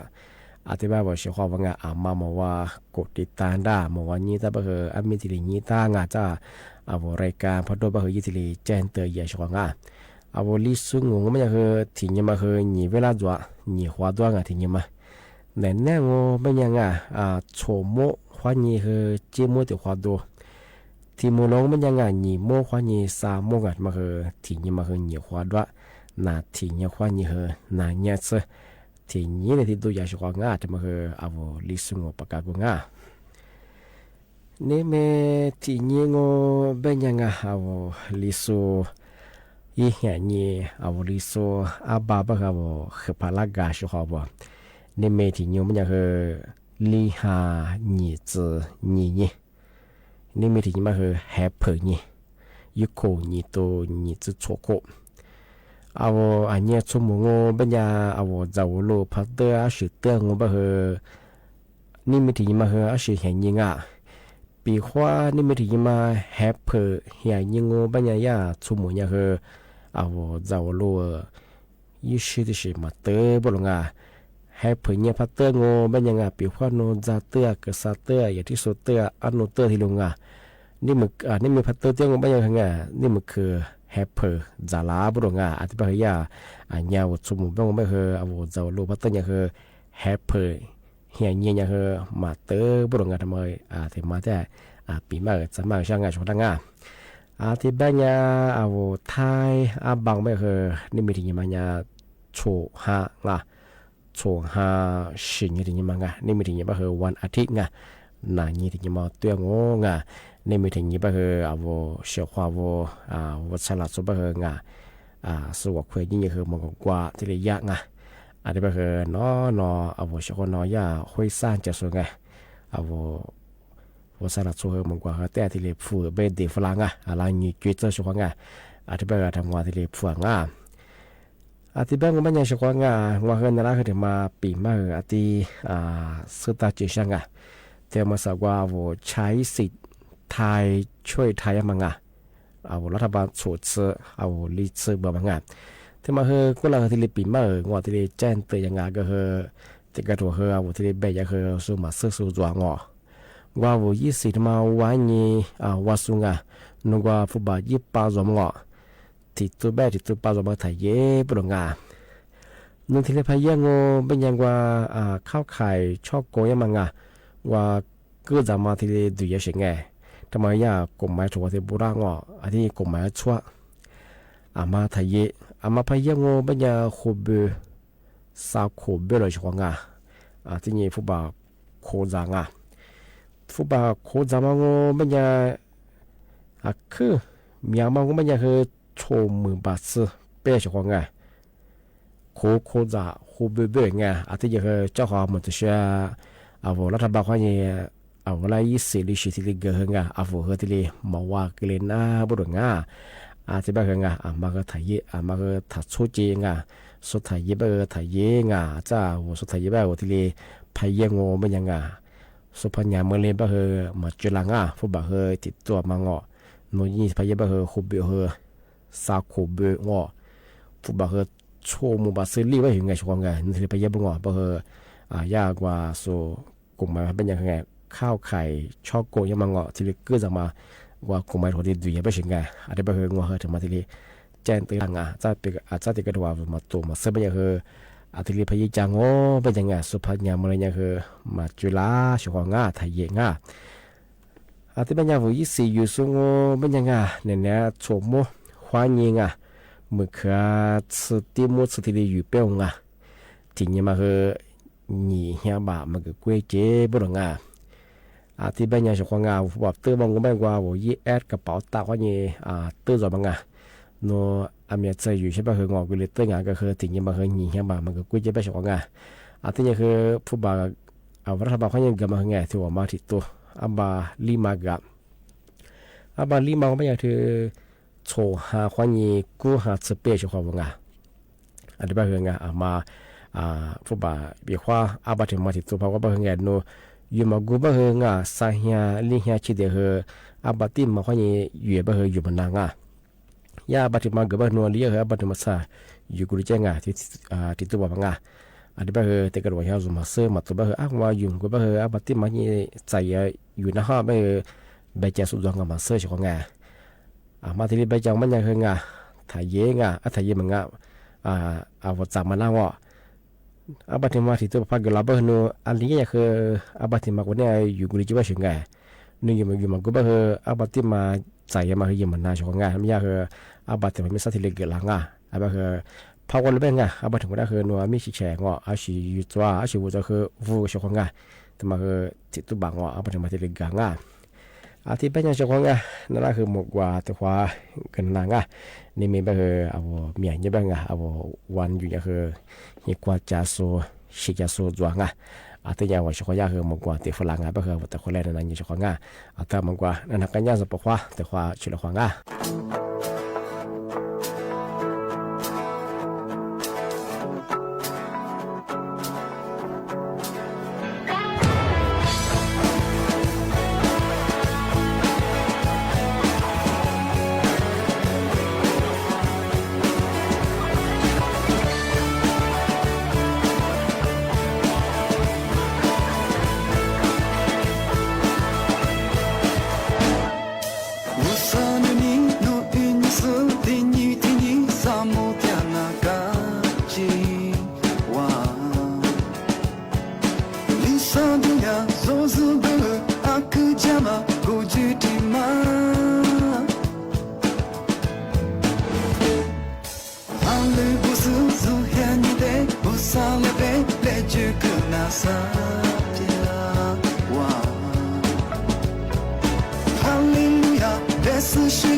抱菩萨爹，菩萨你娘，古里玛达玛，你玛不管记得苦的，你娘让我被我过一过，苦尽巴罗，我尽巴罗，三梦呀，耶耶耶。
เทเงงาชอบงา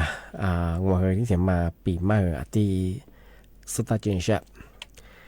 มาสริยากระทรวงสาธารณสุขไงจะมาแจ้งเตือนฝรั่งเมื่อฮาลิเจอเป็นลางโง่เป็นยังคือนาเป็นยังคืออามีสิจัวปุ่นงาอาจจะเป็นมาก็เดียวมากว่าสิมาก็เดียวมาดูแลสุขภาพยังมาสริยาจะมาแจ้งเตือนฝรั่งมันก็เฮงเมื่อฮาลิเจอโง่เป็นยังเธอไข้เลือดออกเหตุมันนะขึ้นเหนือมาคือผิวลามาคือมีอาบุษงามฮาลิจะเป็นอาทิตย์เป็นโง่เป็นยาอาวุธหัวโบงมาคือมฮาลิจะโง่เป็นยังอาทิตย์จามูมาก็ติดมากว่าสิอาทิตย์อาวุธเฮียกันเลยก็จะโง่เป็นยังมฮาลินักยังโง่เป็นยังว่ามฮายุมฮาวซึงว่าแก่ขวาหรือว่าสืบเผยความไปหรือว่าเป็นว่าจะดามังเมื่อสักเลยบ่เฮอจะมาขับบ่เฮงอยบิชเนี่ยงอยบ่เฮ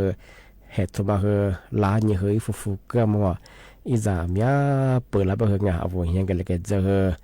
เหตุมาเฮมีงอจุเปเฮมีบ่เฮเอาเฮียดุละเนี่ยว่าก็ขวบบ่จะกินงอาที่เป็นอย่างเช่นเอาบ่มาเฮเอาบ่เฮียงกันเลยก็จะที่มันน่ะที่เลยกว่าสิดุละยังเมื่อให้ลิจะบ่เฮขึ้นจะมัวว่าช่วงอาทิตย์นี้คือเอาจะใจเหี่ยมาแบ่งเอาจะมากูมาบ่เฮยแก่หาจูขวัญอาทิตย์นี้กว่าอาจจะตัวกงเป็นยังไงเอาดาวเป็นยังยแก่หาจูขวัญพามังเป็นยังเอายแก่มาขวัญบ่จะเหตุมาล้านี้ฟุกก็จะเบียมาเวลล้านี้ฟุกก็บ่เอาจะเนี่ยคือเอาติดใช้นั่งจะเอาก็ดีก็มีคืออินนานเหนือมางกว่าติเชื่อบ่เฮอวุดุนายชินายชิโคมากินะอาทิเป็นยังชงมาเฮออัตซุจามุจงเอาจากกันยังเฮอจามันก็บ่เฮอที่เดียวความจาบ่เฮอไงอีแก่อัตซุขอจิอันบ่เฮอเอาจะความจางมาเฮอกว่าอัตแต่จางนี่เฮอความจางเอาที่จางมาเฮอว่าอีปีว่าสิตัวเฮออีค่าเชื่อชิไงอีมาเฮอข้างอาจจะคือมาฮัลลิจะเป็นงานนาเป็นมีสิ่งต่างๆที่ยังคือว่าคือดูสูงเป็นยังไงหาวุฒิคือชิสุเป็นมาคือมุกกาบิเชื่อแต่คิดว่าละอาจารย์มึงฮัลลิเป็นว่ากว่าน่าสิอาจารย์มึงมาแต่คิดว่าละเป็นยังมึงฮัลลิว่าคือชาเยอะเป็นมึงฮัททัวร์เป็นเถอะว่ากูดูก็มีมึงฮัททัวร์เสร็จเป็นจ้าแหล่เลยเป็นนาละหงเปล่าเป็นมาเปียชุดเจ้างานชุดของจะแต่ก็ถือว่าชุดแนวเราชอบมาชุดละโหแต่ก็ถือว่าคือชุดแนวข้าชาจัวงอแต่ก็ถือว่าญี่ปุ่นคุ้งกามจูเป็นอย่างงอชุดแนวมาข้าจะมาหาแต่ถือว่ายี่สิบยี่น้ำมาคือจัวงอจะคุยใหญ่ตัด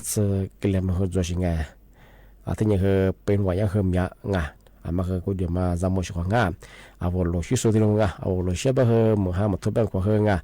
ว่าซาจัวบะคือแต่ละงอจะปีความรุนแรงแบบว่าว่าสิจะซื้อเวียก็ยังไงว่าสาวจริงอาจารย์ว่าแต่ทัวร์หลักสุดแบบชื่อเราคงว่ามาแต่ทัวร์จะแหล่เลยบ่เฮนั่นละมาเฮดุนามเฮเกน่าแต่มาเรื่องสุขภาพบ่ว่าทำมาปีมาสุดจริงช่างที่เป็นอย่างเช่นว่านั่นปีมาเฮที่เล่นจงนี่มีบ่เฮ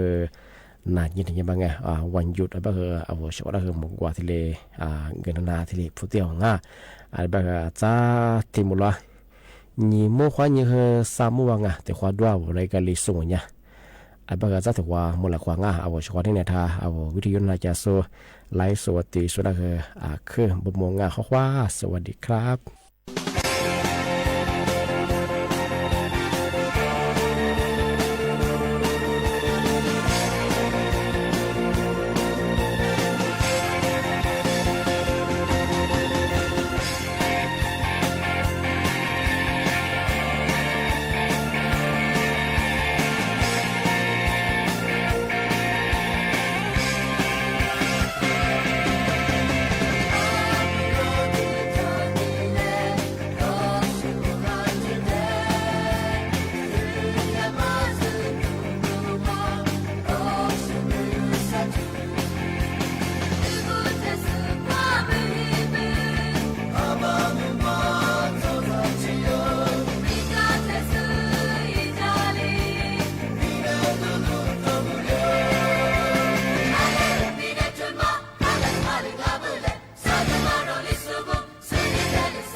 azabemanya tete shajau itimya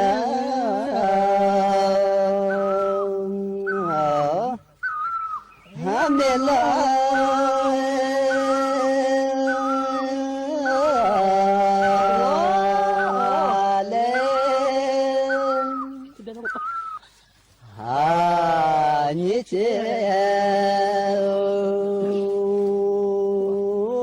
天啊，我老了，也是子你是天妈那，咋的咋看？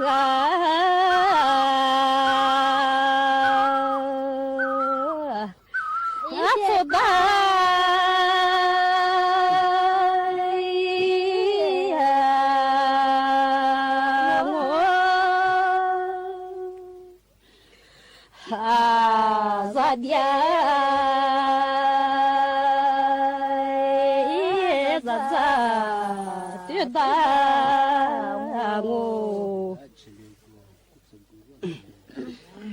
一天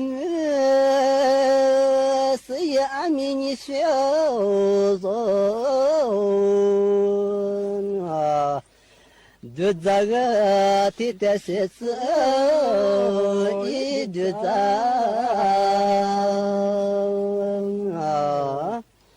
啊是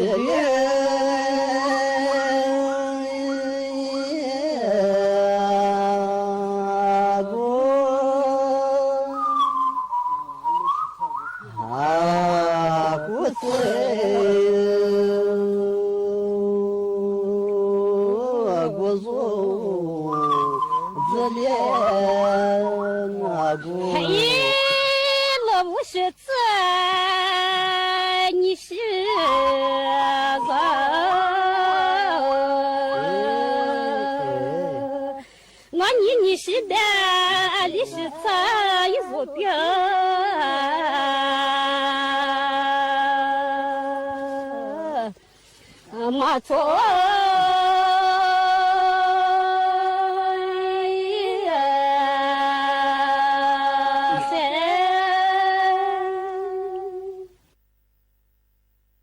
啊，不在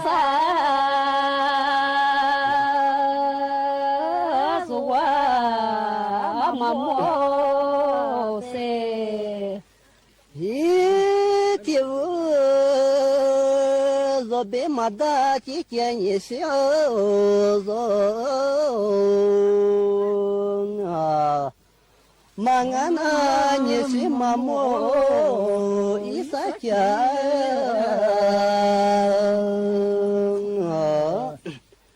啊，大莫。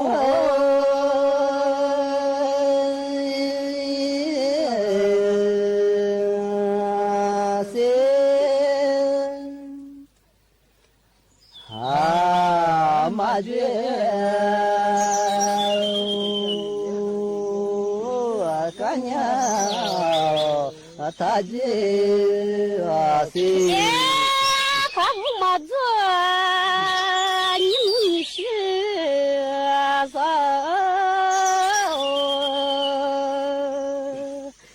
啊，你别瞎言一面。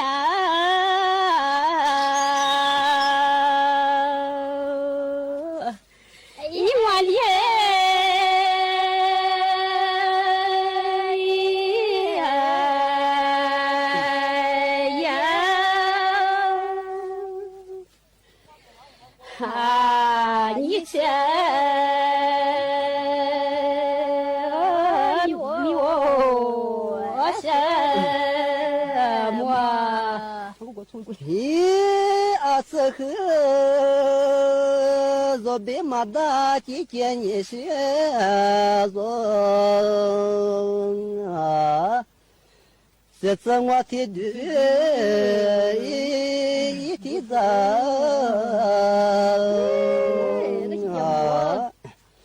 啊，这里。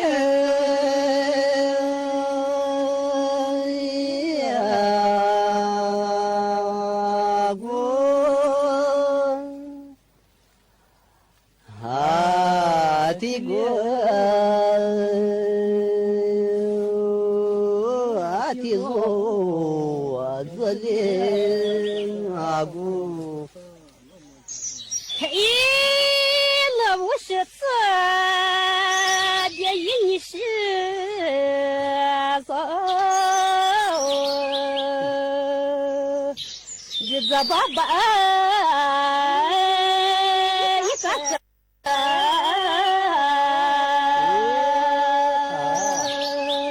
那真是多么事。我也。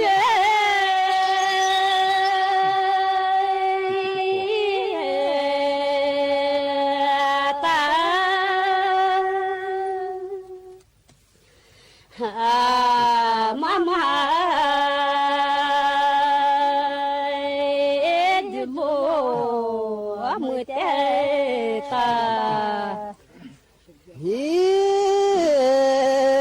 天是也你学个这边嘛呢，你学个做可不？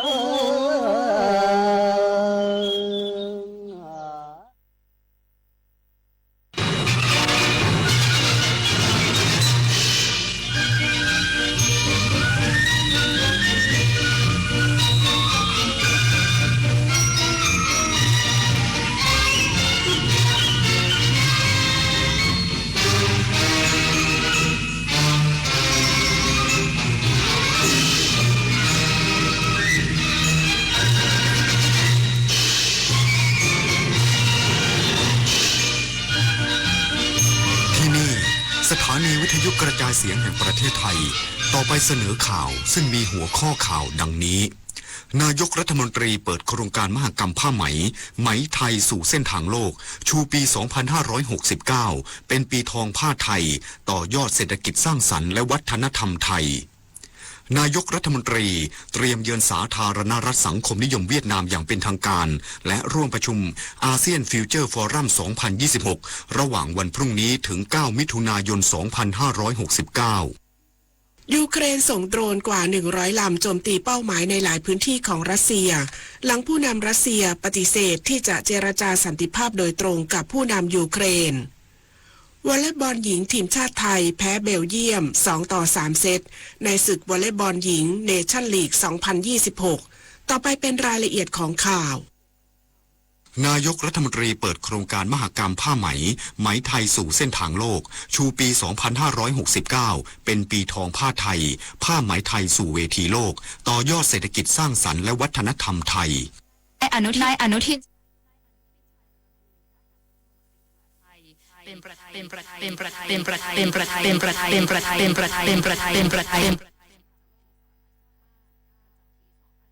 กองทัพเรือวานนี้ว่าปีนี้เป็นปีทองผ้าไทยเนื่องจากกระแสนิยมการสวมใส่ผ้าไทยกลับมาได้รับความสนใจอย่างกว้างขวางโดยเฉพาะในกลุ่มคนรุ่นใหม่จากแนวพระราชดำริผ้าไทยใส่ให้สนุกพร้อมชื่นชมความสำเร็จของผ้าไทยและชุดไทยที่สร้างชื่อเสียงบนเวทีนานาชาติผ่านนิทรรศการราชภัตราสู่สากลในพระอุปถัมภ์ของสมเด็จพระเจ้าลูกเธอเจ้าฟ้าสิริวัณวรีนารีรัตนราชกัญญาณกรุงปารีสสาธารณรัฐฝรั่งเศสซึ่งจัดขึ้นในโอกาสครบรอบ170 ปีความสัมพันธ์ทางการทูตไทยฝรั่งเศสอันเป็นการสืบสานพระราชปณิธานในสมเด็จพระนางเจ้าสิริกิติ์พระบรมราชินีนาถพระบรมราชชนนีพันปีหลวงที่ได้รับคำกล่าวขานชื่นชมจากนานาชาติเป็นอันมากการจัดงานมหกรรมผ้าไหมไหมไทยสู่เส้นทางโลกครั้งที่ 15 และพิธีมอบรางวัลโครงการประกวด The 7 Next Big Silk Designer Contest 2026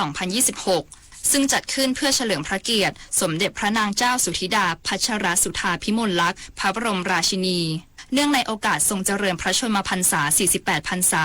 ถือเป็นอีกก้าวสำคัญในการสืบสานรักษาและต่อยอดคุณค่าผ้าไหมไทยตลอดจนส่งเสริมให้คนรุ่นใหม่ได้ใช้ความคิดสร้างสรรค์พัฒนางานออกแบบที่สะท้อนอัตลักษณ์ความเป็นไทยสู่ระดับสากลผ้าไหมไทยถือเป็นสัญลักษณ์สำคัญของอัตลักษณ์ทางวัฒนธรรมและมรดกภูมิปัญญาอันล้ำค่าของประเทศไทยที่สะท้อนถึงความประณีตวิจิตรและเทคนิคเชิงช่างชั้นสูงที่สั่งสมและถ่ายทอดจากรุ่นสู่รุ่นผ้าไหมแต่ละผืนจึงไม่ใช่เพียงงานหัตถศิลป์ที่งดงามหากแต่เป็นสื่อบอกเล่าเรื่องราววิถีชีวิตความเชื่อภูมิปัญญาและศิลปะเฉพาะถิ่นผ่านลวดลายสีสัน และเทคนิคการทอที่แตกต่างกันในแต่ละภูมิภาคของประเทศไทยก่อให้เกิดคุณค่าทั้งในมิติทางวัฒนธรรมเศรษฐกิจสร้างสรรค์และภาพลักษณ์ของประเทศไทยเป็นอันมากผ้าไหมไทยจึงมีสถานะเหมือนทูตทางวัฒนธรรมที่ช่วยเผยแพร่เสน่ห์และภูมิปัญญาของไทยสู่สายตาชาวโลกด้วยความภาคภูมิใจรัฐบาล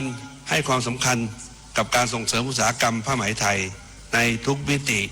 นายกรัฐมนตรีย้ำว่าผ้าไหมไทยเปรียบเสมือนทูตทางวัฒนธรรมที่ช่วยเผยแพร่เสน่ห์และภูมิปัญญาของไทยสู่สายตาชาวโลกควบคู่กับการเป็นพลังสำคัญในการขับเคลื่อนเศรษฐกิจสร้างสรรค์โดยรัฐบาลให้ความสำคัญกับการส่งเสริมอุตสาหกรรมผ้าไหมไทยในทุกมิติและเชื่อว่าความสำเร็จในการอนุรักษ์และพัฒนาผ้าไหมไทยเกิดขึ้นจากความร่วมมือของทุกภาคส่วนที่ร่วมกันผลักดันให้ผ้าไหมไทยเป็นทั้งมรดกของชาติพลังทางเศรษฐกิจและสื่อกลางแห่งมิตรภาพระหว่างประเทศ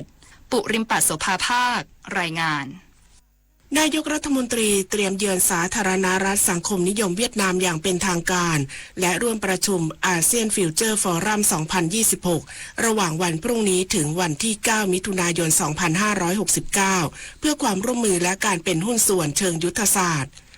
นางสาวรัชดาธนาดิเรกโฆษกประจำสำนักนายกรัฐมนตรีเปิดเผยว่านายอนุทินชาญวีรกูลนายกรัฐมนตรีและรัฐมนตรีว่าการกระทรวงมหาดไทยมีกำหนดเดินทางเยือนสาธารณรัฐสังคมนิยมเวียดนามอย่างเป็นทางการระหว่างวันที่ 8-9 มิถุนายนนี้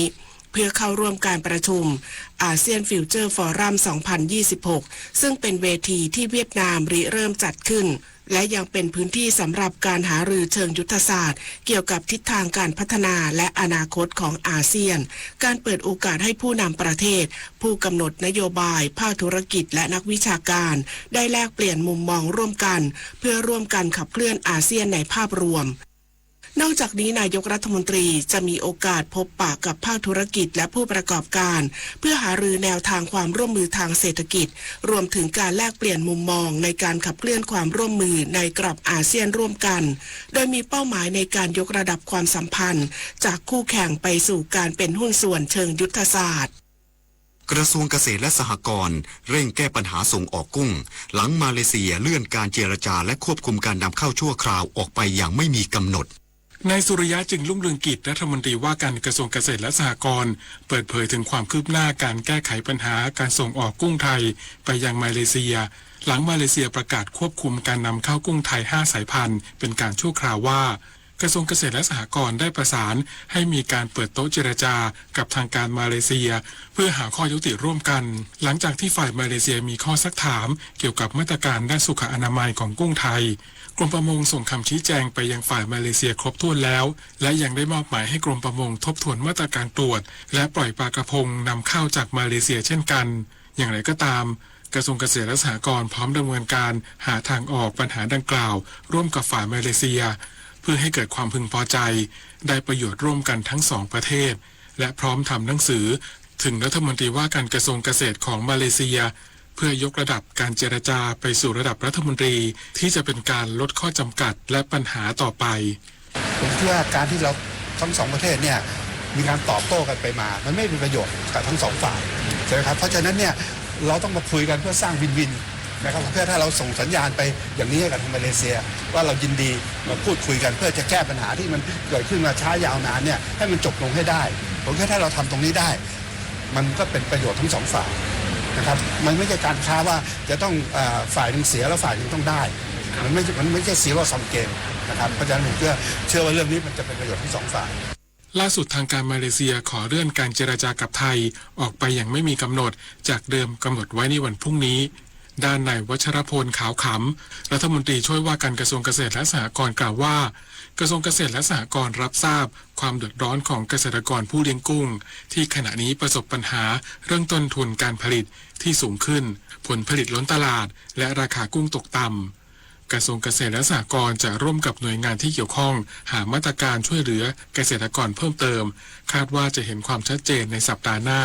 เดี๋ยวให้ทางกรมประมงเนี่ยประสานไปที่กระทรวงพาณิชย์ในข้อเรียกร้องข้อเสนอแนะต่างๆของสมาคมกุ้งซึ่งเร็วๆนี้เนี่ยก็จะมีหลายมาตรการที่จะช่วยเหลือพี่น้องเกษตรกรที่ผู้เลี้ยงกุ้งเนี่ยครับให้ได้ไม่ เผชิญกับความเดือดร้อนผมเข้าใจดีครับว่าต้นทุนของพี่น้องเกษตรกรผู้เลี้ยงกุ้งเนี่ยอย่างที่เยอะที่สุดเนี่ยก็คือพลังงานแล้วก็ตามมาด้วยเรื่องอาหารแต่ว่าการที่เราจะต้องเปลี่ยนผ่านพลังงานเนี่ยมันก็เป็นนโยบายของรัฐบาลอยู่แล้วซึ่งตัวโครงการต่างๆที่กรมประมงเตรียมไว้ที่ผมสั่งการไปเนี่ยก็เกี่ยวข้องกับการช่วยเหลือพี่น้องในการเปลี่ยนผ่านพลังงานอยู่แล้ว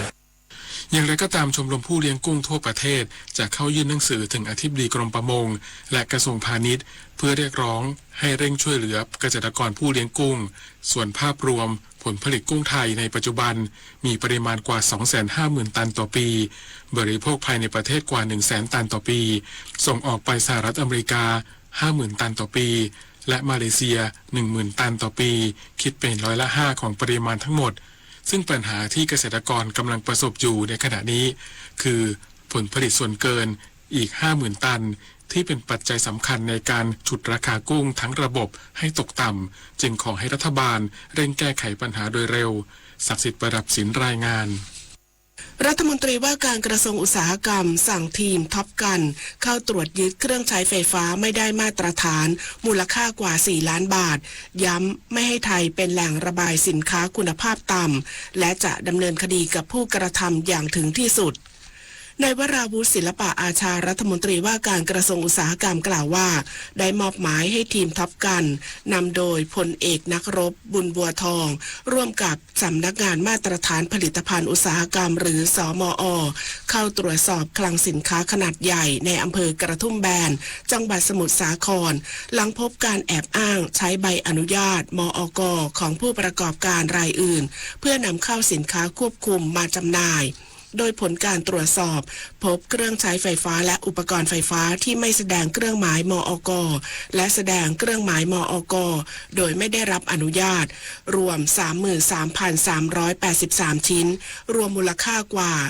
4,600,000 บาทอาทิปลั๊กพ่วงรางปลั๊กไฟอะแดปเตอร์แบตเตอรี่และเครื่องมือช่างรวมถึงไดร์เป่าผมและเครื่องนวดจึงยึดอายัดไว้ทั้งหมดเพื่อดำเนินคดีตามกฎหมายพร้อมย้ำว่าสินค้าไม่ได้มาตรฐานไม่เพียงสร้างความเสียหายทางเศรษฐกิจแต่ยังเป็นภัยต่อชีวิตและทรัพย์สินของประชาชนโดยเฉพาะเครื่องใช้ไฟฟ้าที่อาจก่อให้เกิดไฟฟ้าลัดวงจรหรืออันตรายร้ายแรง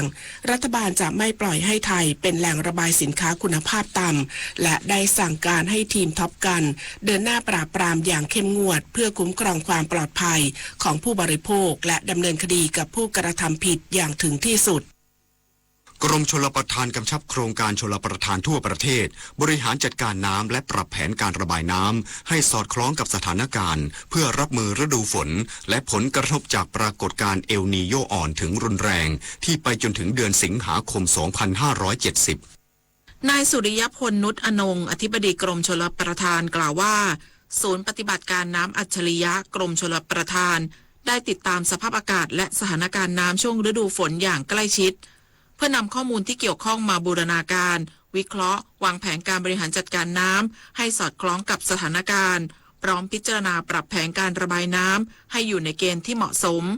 ปฏิบัติตาม9มาตรการรับมือฤดูฝนปี 2569ตามที่คณะกรรมการทรัพยากรน้ำแห่งชาติหรือกนช.เห็นชอบอย่างเคร่งครัดตลอดจนเตรียมแผนรับสถานการณ์อุทกภัยโดยยึดหลักกำหนดพื้นที่กำหนดคนจัดสรรทรัพยากร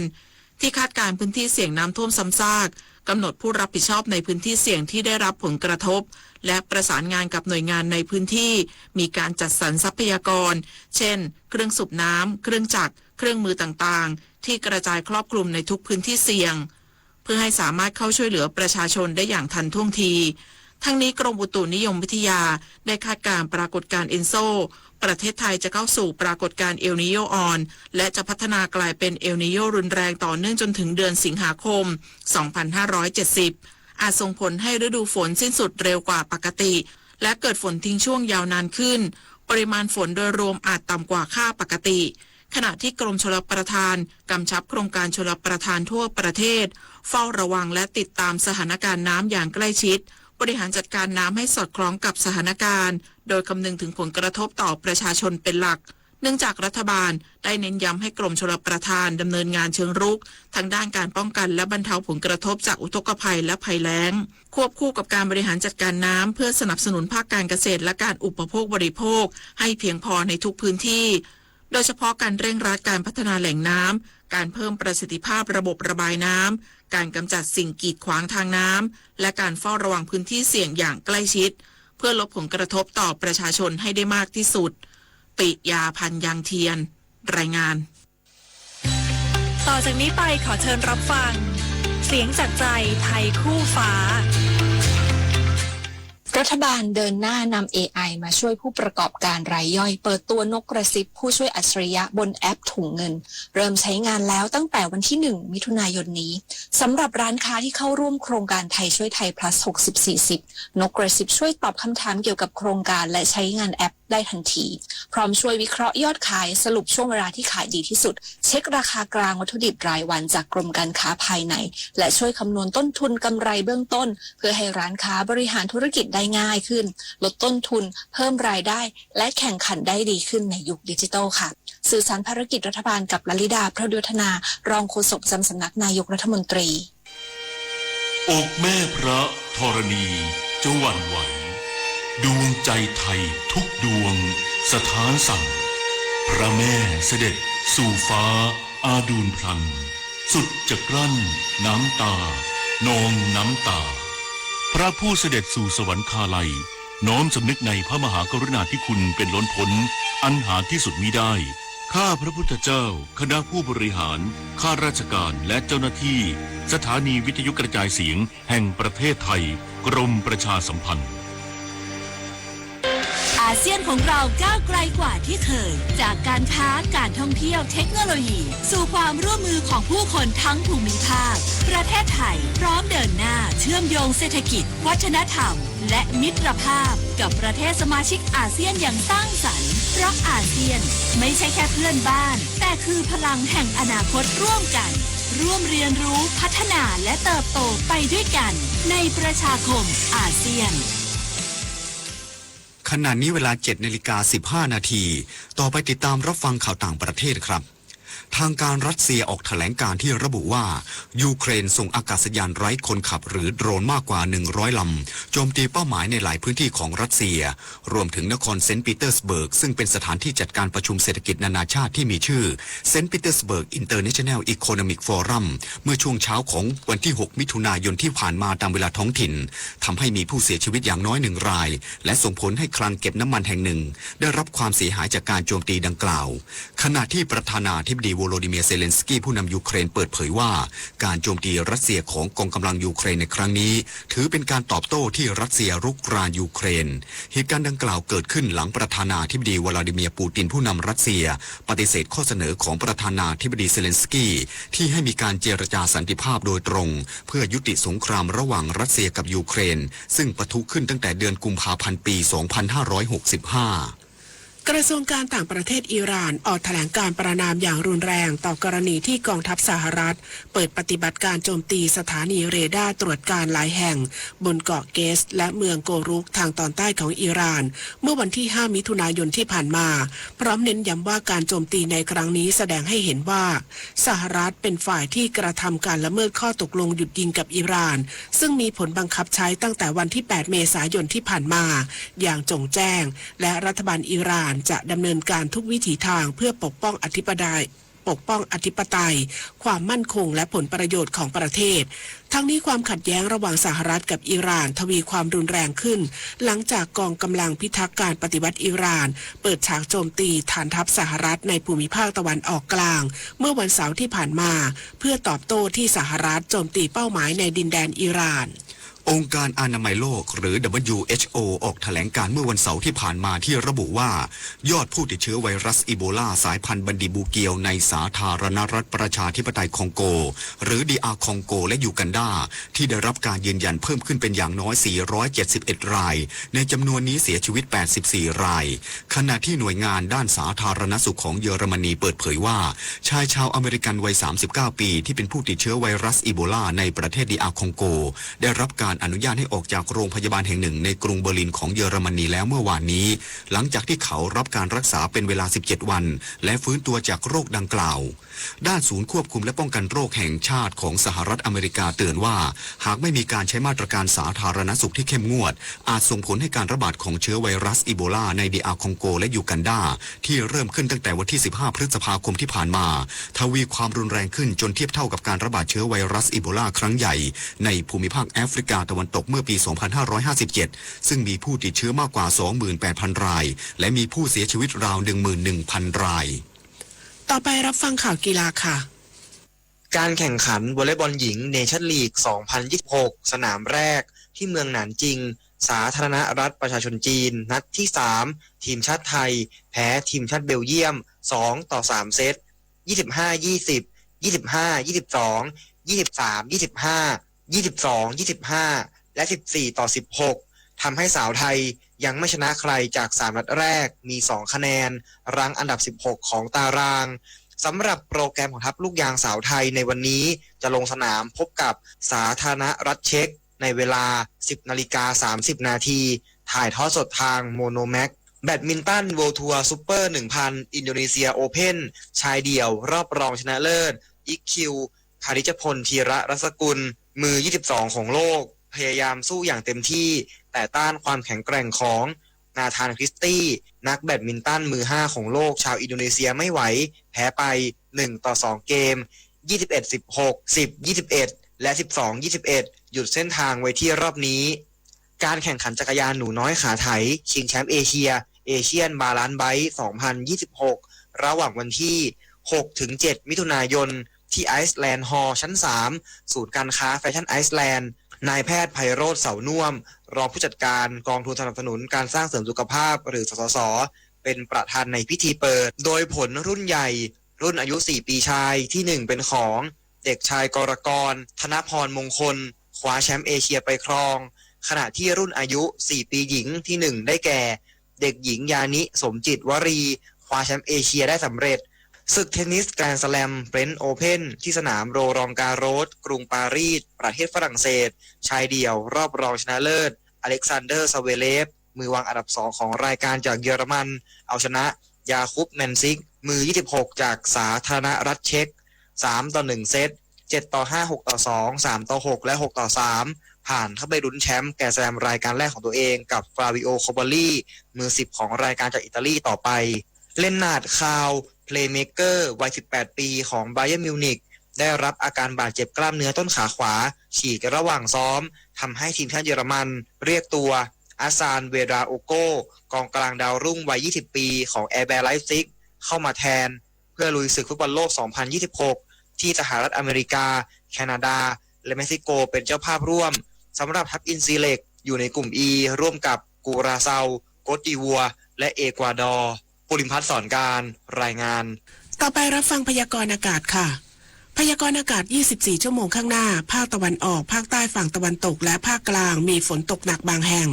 โดยมีฝนตกหนักบางพื้นที่บริเวณด้านตะวันตกของภาคเหนือเนื่องจากมรสุมตะวันตกเฉียงใต้กำลังค่อนข้างแรงพัดปกคลุมทะเลอันดามันประเทศไทยและอ่าวไทยประกอบกับมีหย่อมความกดอากาศต่ำบริเวณประเทศเมียนมาตอนบนขอให้ประชาชนในบริเวณดังกล่าวเตรียมพร้อมระวังอันตรายจากฝนตกหนักถึงหนักมากและฝนที่ตกสะสมซึ่งอาจทำให้เกิดน้ำท่วมฉับพลันและน้ำป่าไหลหลากโดยเฉพาะพื้นที่เสี่ยงใกล้ทางน้ำไหลผ่านและพื้นที่ลุ่มไปด้วย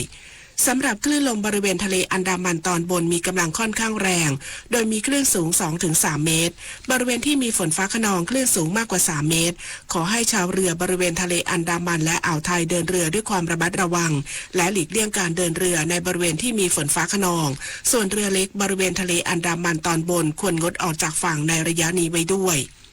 พยากรณ์อากาศตั้งแต่เช้าวันนี้จนถึงเช้าวันพรุ่งนี้ภาคเหนือมีฝนฟ้าคะนอง60%ของพื้นที่และมีฝนตกหนักบางแห่งบริเวณจังหวัดเชียงใหม่เชียงรายลำปางพะเยาน่านแพร่และตากโดยมีฝนตกหนักมากบางพื้นที่บริเวณจังหวัดแม่ฮ่องสอน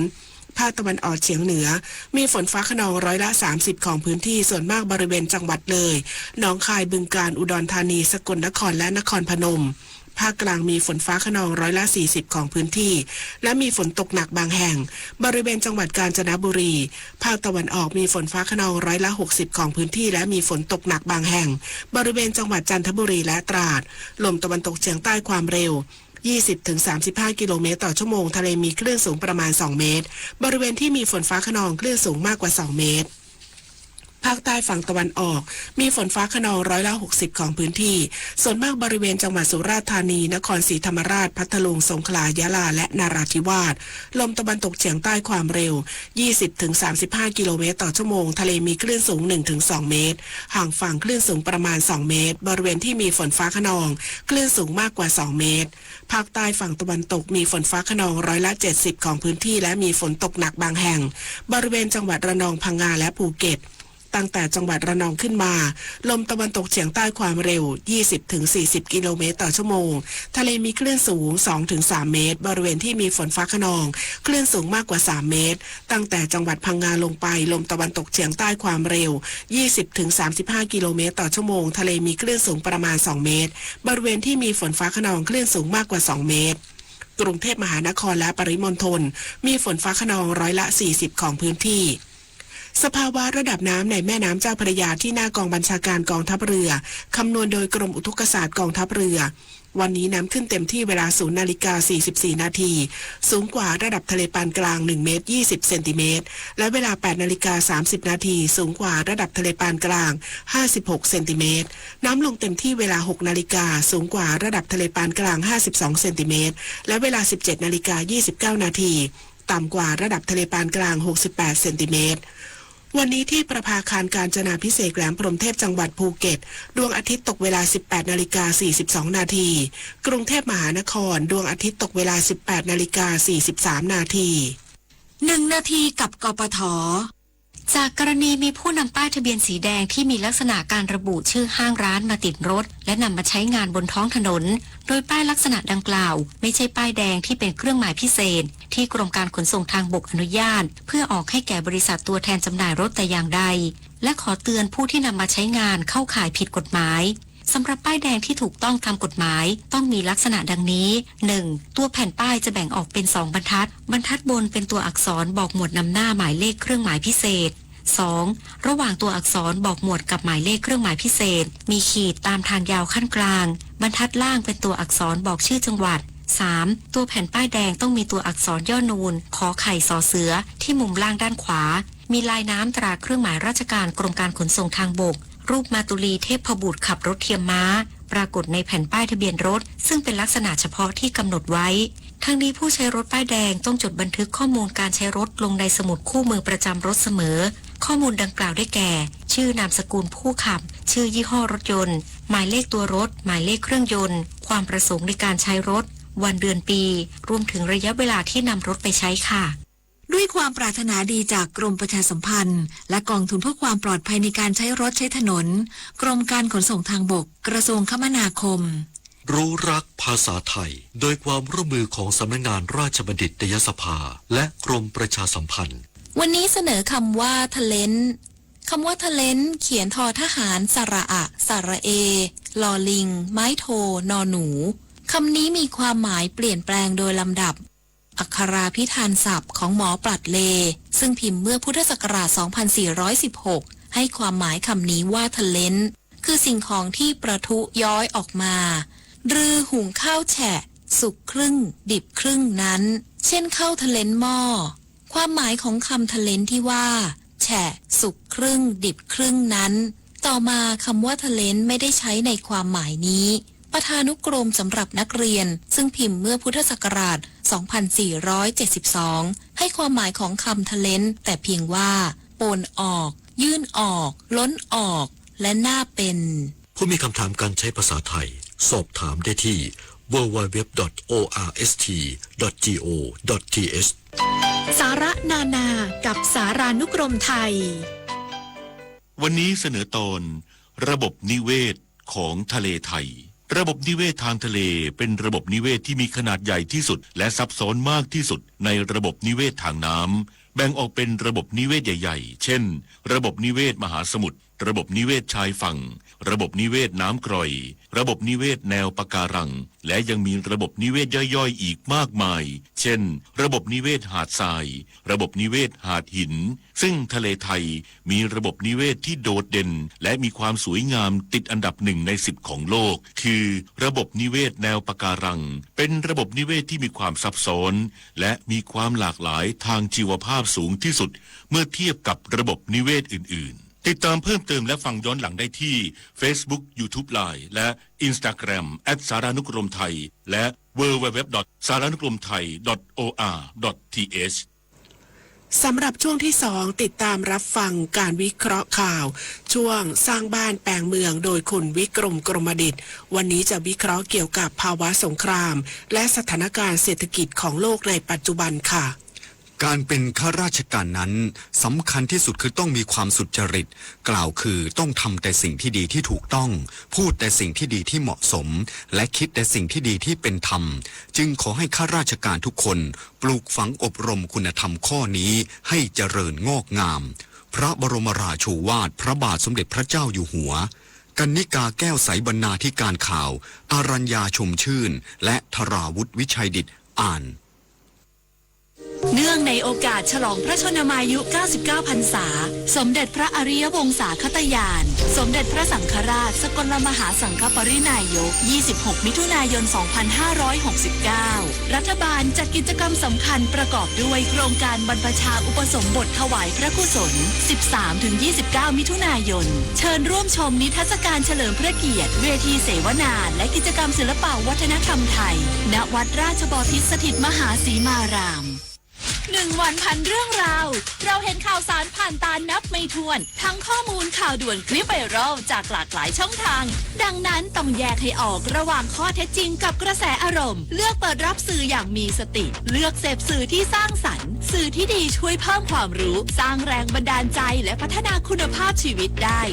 สนับสนุนการใช้สื่ออย่างมีวิจารณญาณเพราะการรู้เท่าทันสื่อคือเกราะป้องกันตัวเราในโลกออนไลน์กลับมารับฟังข่าวช่วงที่2ครับท่านผู้ฟังครับในช่วงสร้างบ้านแปลงเมืองโดยคุณวิกรมกรมดิษฐ์วันนี้จะวิเคราะห์เกี่ยวกับสภาวะสงครามและสถานการณ์เศรษฐกิจของโลกในปัจจุบันเชิญติดตามรับฟังครับ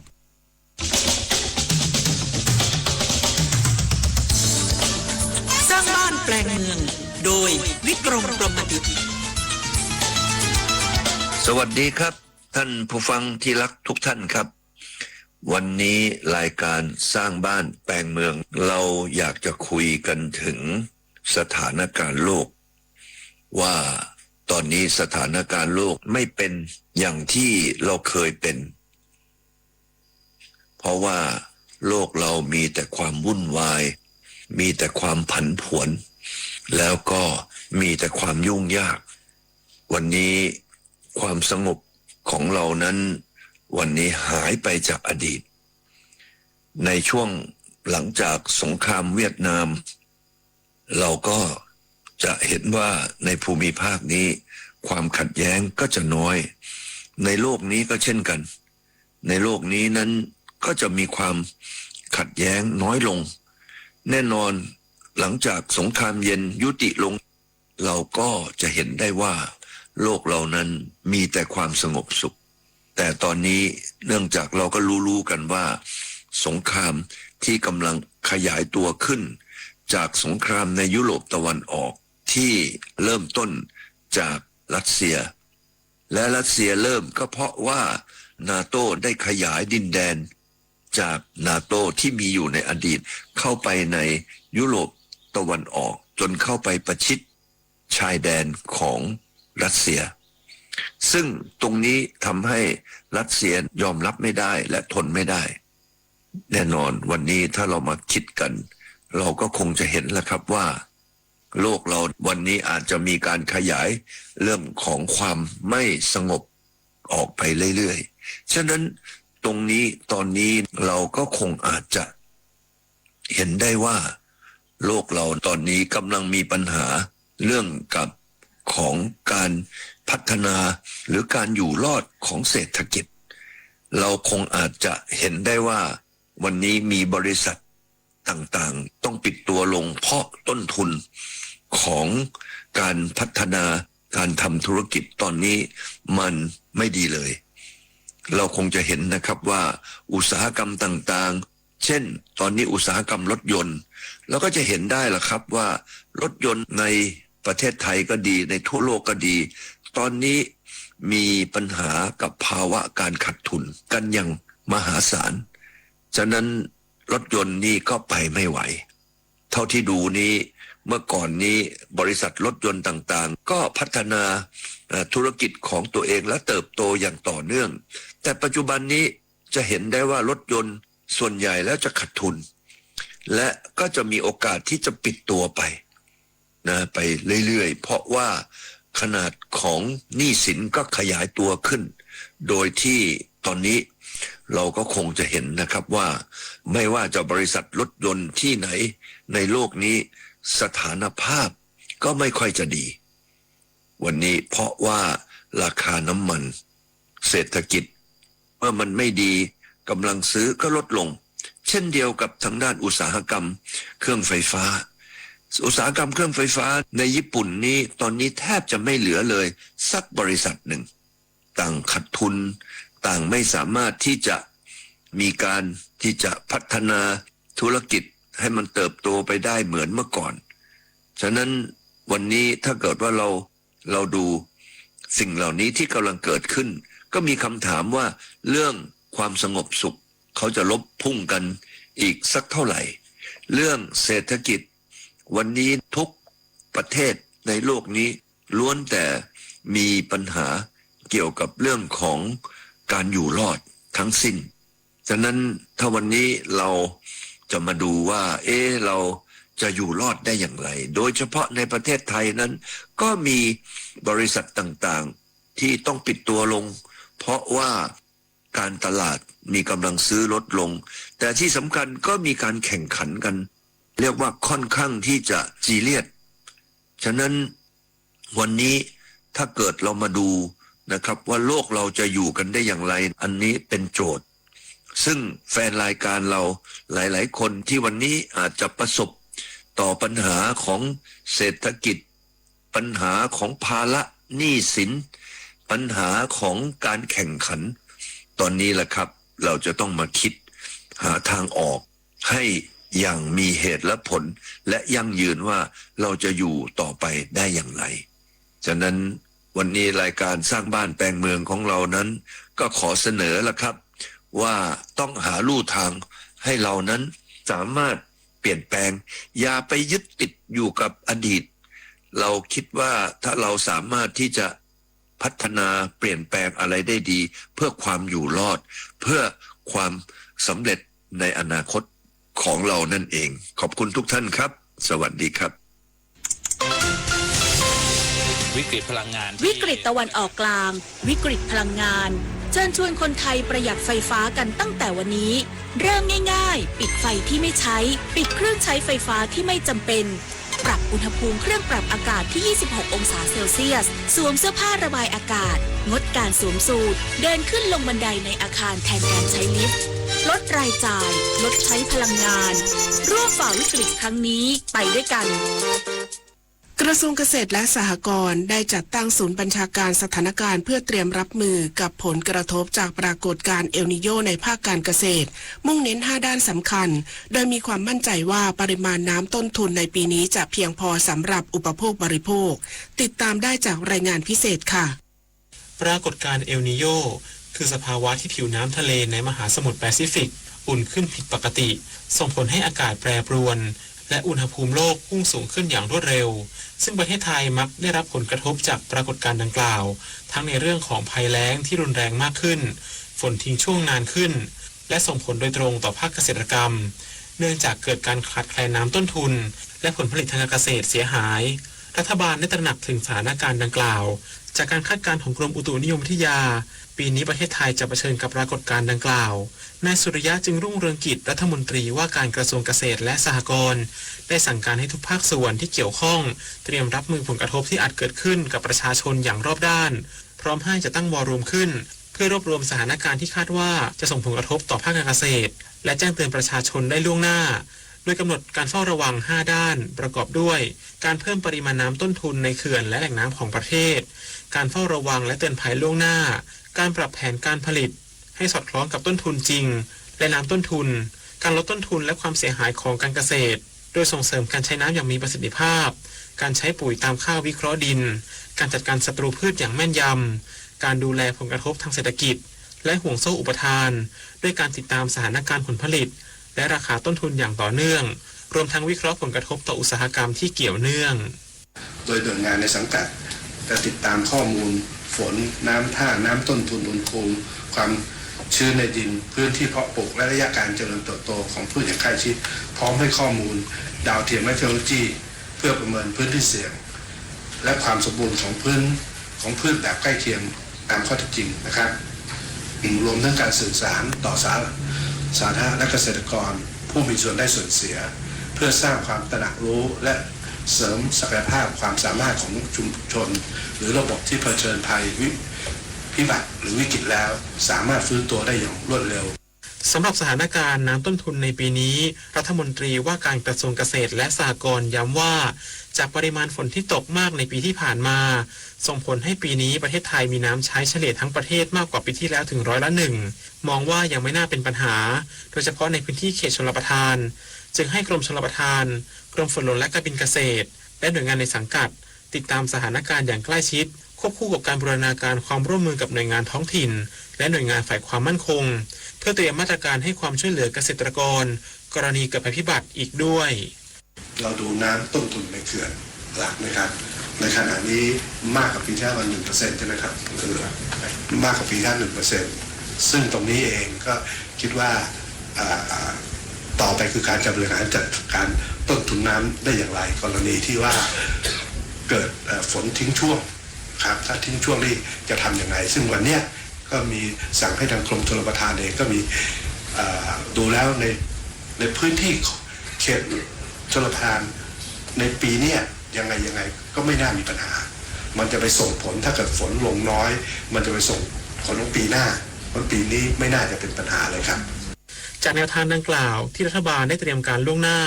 แม้ขณะนี้อยู่ในช่วงฤดูฝนแล้วแสดงให้เห็นถึงแนวทางการทำงานเชิงรุกที่ต้องการใช้ข้อมูลจากหลากหลายภาคส่วนมาร่วมการบริหารความเสี่ยงเพื่อดูแลเกษตรกรและประชาชนให้ผ่านพ้นความเสี่ยงจากเอลนีโญไปอย่างรอบคอบโดยไม่ทิ้งใครไว้ข้างหลังชวนันท์ มาลีรายงานรัฐบาลเดินหน้าปราบปรามเครือข่ายอาชญากรรมข้ามชาติอย่างจริงจังล่าสุดกระทรวงมหาดไทยร่วมกับหน่วยงานความมั่นคงเปิดปฏิบัติการย้อนเกล็ดมังกร EP 3ทลายขบวนการใหญ่ทุจริตทางระเบียบราษฎรในพื้นที่จังหวัดกาญจนบุรีจับกุมอดีตปลัดอำเภอพร้อมพวกโดยเจ้าหน้าที่ใช้มาตรการเด็ดขาดดำเนินคดีไม่ละเว้นติดตามจากรายงานค่ะรัฐบาลเดินหน้าปราบปรามอาชญากรรมข้ามชาติและทุนสีเทาอย่างต่อเนื่อง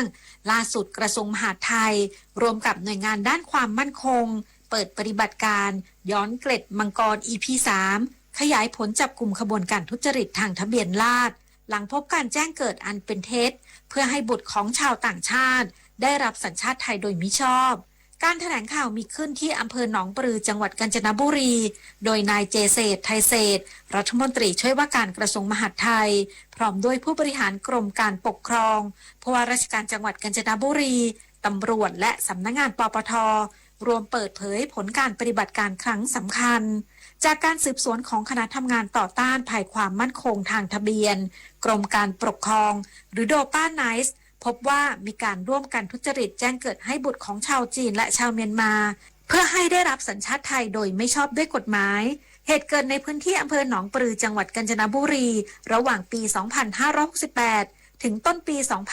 2569 เจ้าหน้าที่พบผู้เกี่ยวข้องทั้งเจ้าหน้าที่รัฐและขบวนการนายหน้ารวมอย่างน้อย15 รายโดยล่าสุดศาลอาญาคดีทุจริตและประพฤติมิชอบภาค 7ได้อนุมัติหมายจับและสามารถจับกลุ่มผู้ต้องหาสำคัญได้แล้ว3 รายประกอบด้วยอดีตปลัดอำเภอผู้ใหญ่บ้านและนายหน้าคนสำคัญของขบวนการผลการสืบสวนยังพบพฤติกรรมที่ทำกันเป็นระบบทั้งการอ้างว่าคลอดบุตรกับหมอตำแยในบ้านพักคนงานไม่มีเอกสารรับรองการเกิดจากโรงพยาบาลการนำเด็กจากพื้นที่อื่นมาสวมสิทธิ์แจ้งเกิดที่อำเภอหนองปลือ รวมถึงการหลีกเลี่ยงการตรวจพิสูจน์ความสัมพันธ์ทางสายโลหิตด้วย DNA แม้ภาครัฐจะมีบริการตรวจฟรีก็ตามตอนนี้ก็เป็นสิ่งที่แสดงให้เห็นนะครับว่าเรามีขั้นตอนและเรามีกระบวนการในการตรวจสอบนะครับโดยเฉพาะกับในงานของรัฐของเจ้าหน้าที่ของเราผลิตนะครับอันนี้ก็เป็นนโยบายของทางรัฐบาลการของท่านนายกรัฐมนตรีสุชาตินะครับเราได้การป้องกันนะครับแล้วก็ถูกล่าของโทษนะครับอาชญากรรมต่างๆนะครับโดยเฉพาะที่เกี่ยวข้องกับงานของรัฐ ภายหลังการจับกุมรัฐมนตรีช่วยว่าการกระทรวงมหาดไทยยืนยันว่ารัฐบาลให้ความสำคัญกับการปราบปรามการสวมสิทธิสัญชาติไทยเนื่องจากเป็นภัยต่อความมั่นคงของประเทศพร้อมยึดแนวทางปิดชื่อถือพฤติกรรมไม่ว่าผู้กระทำผิดจะเป็นใครหรือมีตำแหน่งหน้าที่ใดหากพบหลักฐานชัดเจนจะดำเนินคดีตามกฎหมายอย่างเด็ดขาดขณะที่จังหวัดกาญจนบุรีได้สั่งยกระดับมาตรการตรวจสอบงานทะเบียนทั่วทั้งจังหวัดโดยนำระบบตรวจสอบแบบเช็คแอนด์บาลานซ์และแอปพลิเคชันไทยไอดีเข้ามาช่วยเพิ่มความโปร่งใสพร้อมเร่งสำรวจบ้านว่างและบ้านที่ไม่มีอยู่จริงเพื่อป้องกันการย้ายชื่อบุคคลเข้าสวมสิทธิ์ในทะเบียนบ้านปฏิบัติการย้อนเกล็ดมังกร EP 3 นับเป็นอีกหนึ่งความพยายามของภาครัฐในการปิดช่องโหว่ทางทะเบียนราษฎร์สกัดขบวนการอาชญากรรมข้ามชาติและรักษาความมั่นคงของประเทศเพื่อสร้างความเชื่อมั่นให้กับประชาชนในระบบทะเบียนและสัญชาติไทยต่อไปธิดาทิพย์ หอมมะลิ สวท.กาญจนบุรีรายงานเมื่อเอ่ยชื่อแม่ขวัญจิตศรีประจันศิลปินแห่งชาติภาพของแม่เพลงอีแซลผู้เป็นตำนานแห่งเมืองสุพรรณบุรีก็ผุดขึ้นในใจใครหลายคนทว่าในยุคสมัยที่ผันเปลี่ยนชื่อของสมหญิงศรีประจันผู้เป็นทายาทสายเลือดศิลปินแท้ๆกำลังเป็นที่จับตาในฐานะผู้สานต่อที่ไม่เพียงแค่ดำรงรักษาแต่ยังรังสรรค์และพัฒนาเพลงพื้นบ้านให้ยังคงมีชีวิตชีวาในโลกปัจจุบันติดตามได้จากรายงานพิเศษค่ะการเกิดมาในครอบครัวศิลปินไม่ใช่เรื่องง่ายโดยเฉพาะเมื่อแม่เป็นถึงครูแผ่นดินสมหญิงเติบโตมากับเสียงขับขานเพลงฉ่อยเพลงอีเซลและลำตัดเธอซึมซับทักษะด้นสดและการใช้ภาษาที่คมคายมาตั้งแต่เด็กๆตอนเด็กๆเราเห็นแม่เหนื่อยแต่เราก็เห็นความสุขของผู้ชมนั่นคือโรงเรียนแห่งแรกของหญิงค่ะแม่ไม่ได้แค่สอนให้ร้องเป็นแต่สอนให้รู้จักหัวใจของคนฟังจากลูกสาวแม่ขวัญจิตที่คอยช่วยงานหลังเวทีสมหญิงก้าวขึ้นสู่หน้าม่านด้วยทักษะที่สั่งสมมาจนกลายเป็นแม่เพลงรุ่นใหม่ที่เพียบพร้อมด้วยจังหวะจะโคนตอนแรกไม่ได้กดดันค่ะพี่แล้วก็พอไปงานเนี่ยคนเขาก็จะแบบชอบคิดว่าหนูเก่งแล้วอ่ะทั้งที่เมื่อถ้าย้อนไปเมื่อสัก10 กว่าปีนู้นน่ะหนูพูดยังเพี้ยนเลยเพราะฉะนั้นมันก็จะแบกความเครียดมาตลอดค่ะเพราะคนก็จะชอบคิดว่า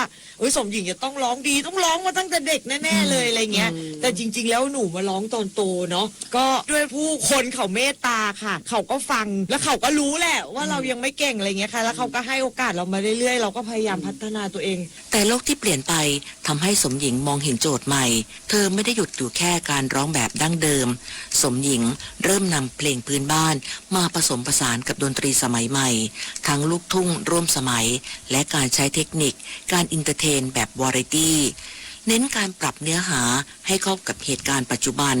ใช้มุกตลกที่ทันสมัยและการแต่งกายที่ดูเป็นสากลมากยิ่งขึ้นแต่ยังคงเอกลักษณ์ไทยเพื่อดึงดูดใจคนรุ่นใหม่ที่อาจมองว่าเพลงพื้นบ้านเป็นเรื่องไกลตัวนี่คือที่มาของคำว่าแม่เพลงประยุกต์ที่ไม่ใช่การทำลายของเก่าแต่คือการต่อยอดให้รากเหง้ายังคงยืนหยัดอยู่ได้ในตลาดยุคดิจิทัล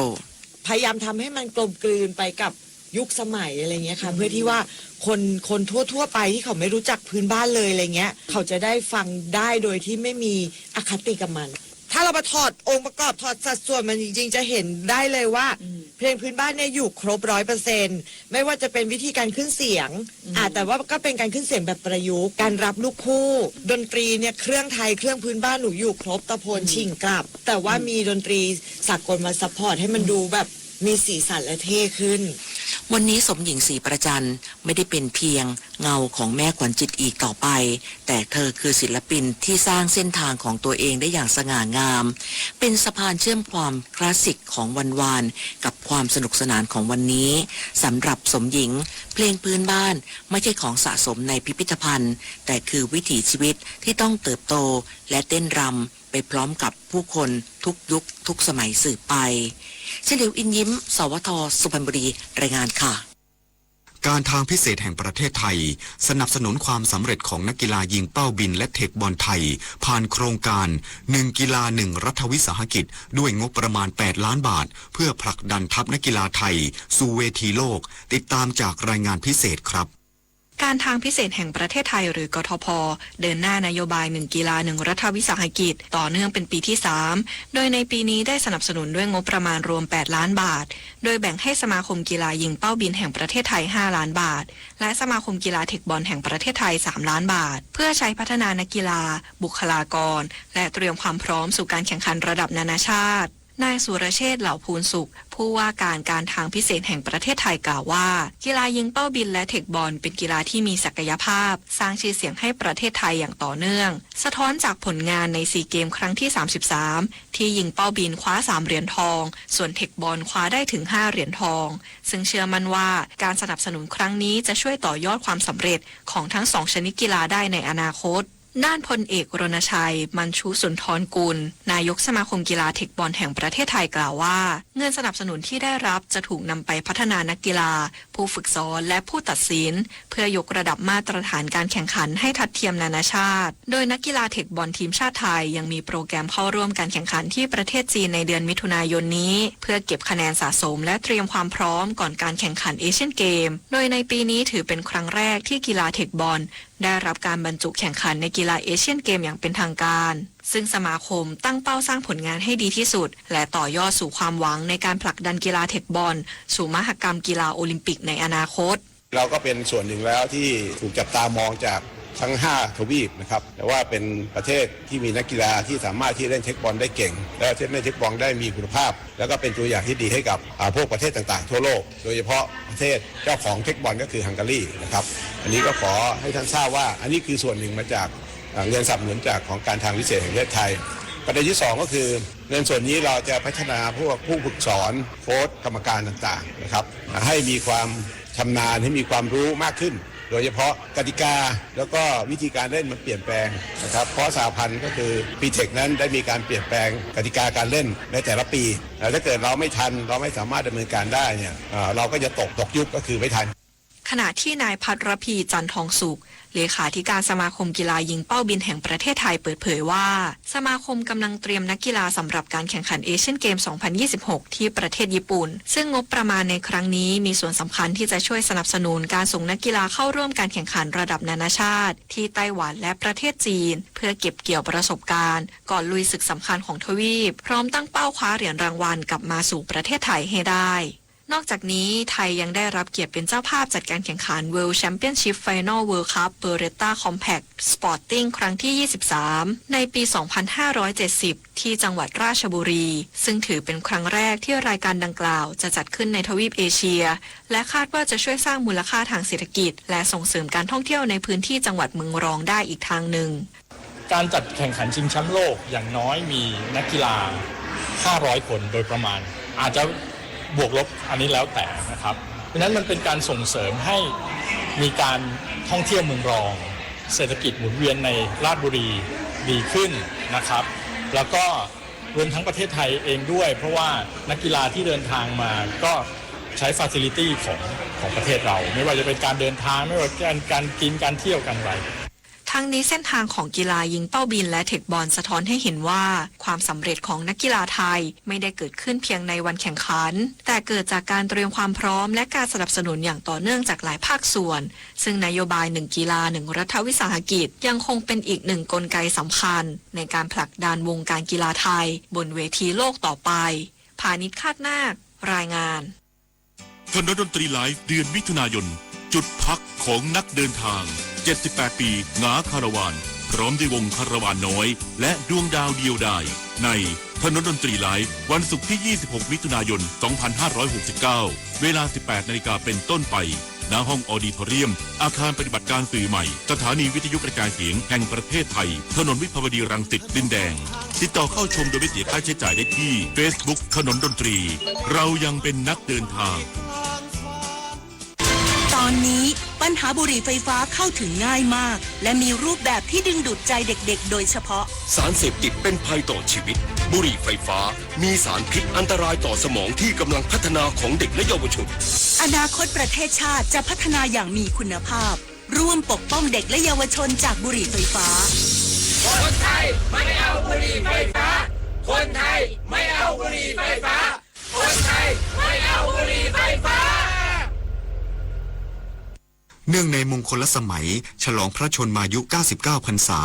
สมเด็จพระอริยวงศาคตยานสมเด็จพระสังฆราชสกลมหาสังฆปรินายก 26 มิถุนายน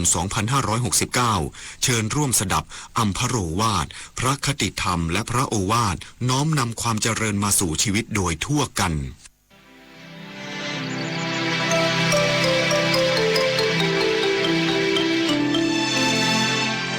ความเพียรนั้นเป็นคุณสมบัติพื้นฐานของมนุษย์บุคคลความเพียรในการประกอบกิจการงานที่สุจริตเกียรติคร้านที่จะนำความเจริญมาสู่ตนและส่วนรวมบุคคลนั้นย่อมตกอยู่ในฐานะที่ไม่ปลอดภัยตกเป็นผู้ประมาทดังที่สมเด็จพระสัมมาสัมพุทธเจ้าทรงย้ำเตือนไว้ว่าโกสัจชังพยโตทิสวาวิริยามพันจะเขมโตอารัฐวิริยาโหทะเอสาพุทธานุสาสนีแปลความว่าท่านทั้งหลายจงเห็นความเกียจคร้านว่าเป็นภัยและเห็นการปรารภความเพียรว่าเป็นความปลอดภัยแล้วปรารภความเพียรเถิดนี้เป็นพุทธานุสาสนีพระโอวาทประทานเนื่องในโอกาสเสด็จไปตั้งประเรียนธรรม3 ประโยควันจันทร์ที่ 5 มิถุนายน 2560 ณ วัดพิชญาตการาม กรุงเทพมหานคร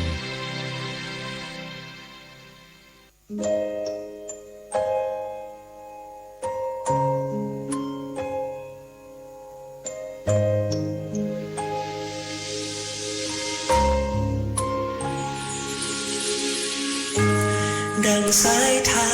นแห่งรักจากฟ้าไกลหลั่งรินไหลสู่หัวใจไทยทุกที่เสด็จทั่วลาพลิกฟื้นคืนชีวิตเพราะพันปีเป็นมิ่งขวัญของพ้องชนส่งสร้างพื้นผ้าไทยอันล้ำค่า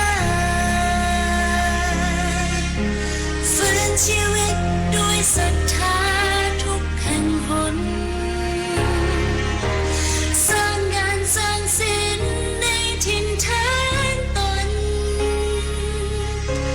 สร้างอาชีพสร้างคนสร้างไทยพระเจ้าอยู่หัวเป็นน้ำฉันจะเป็นป่าโอบพื้นพักสุดท้ายทั่วลาสุขสันต์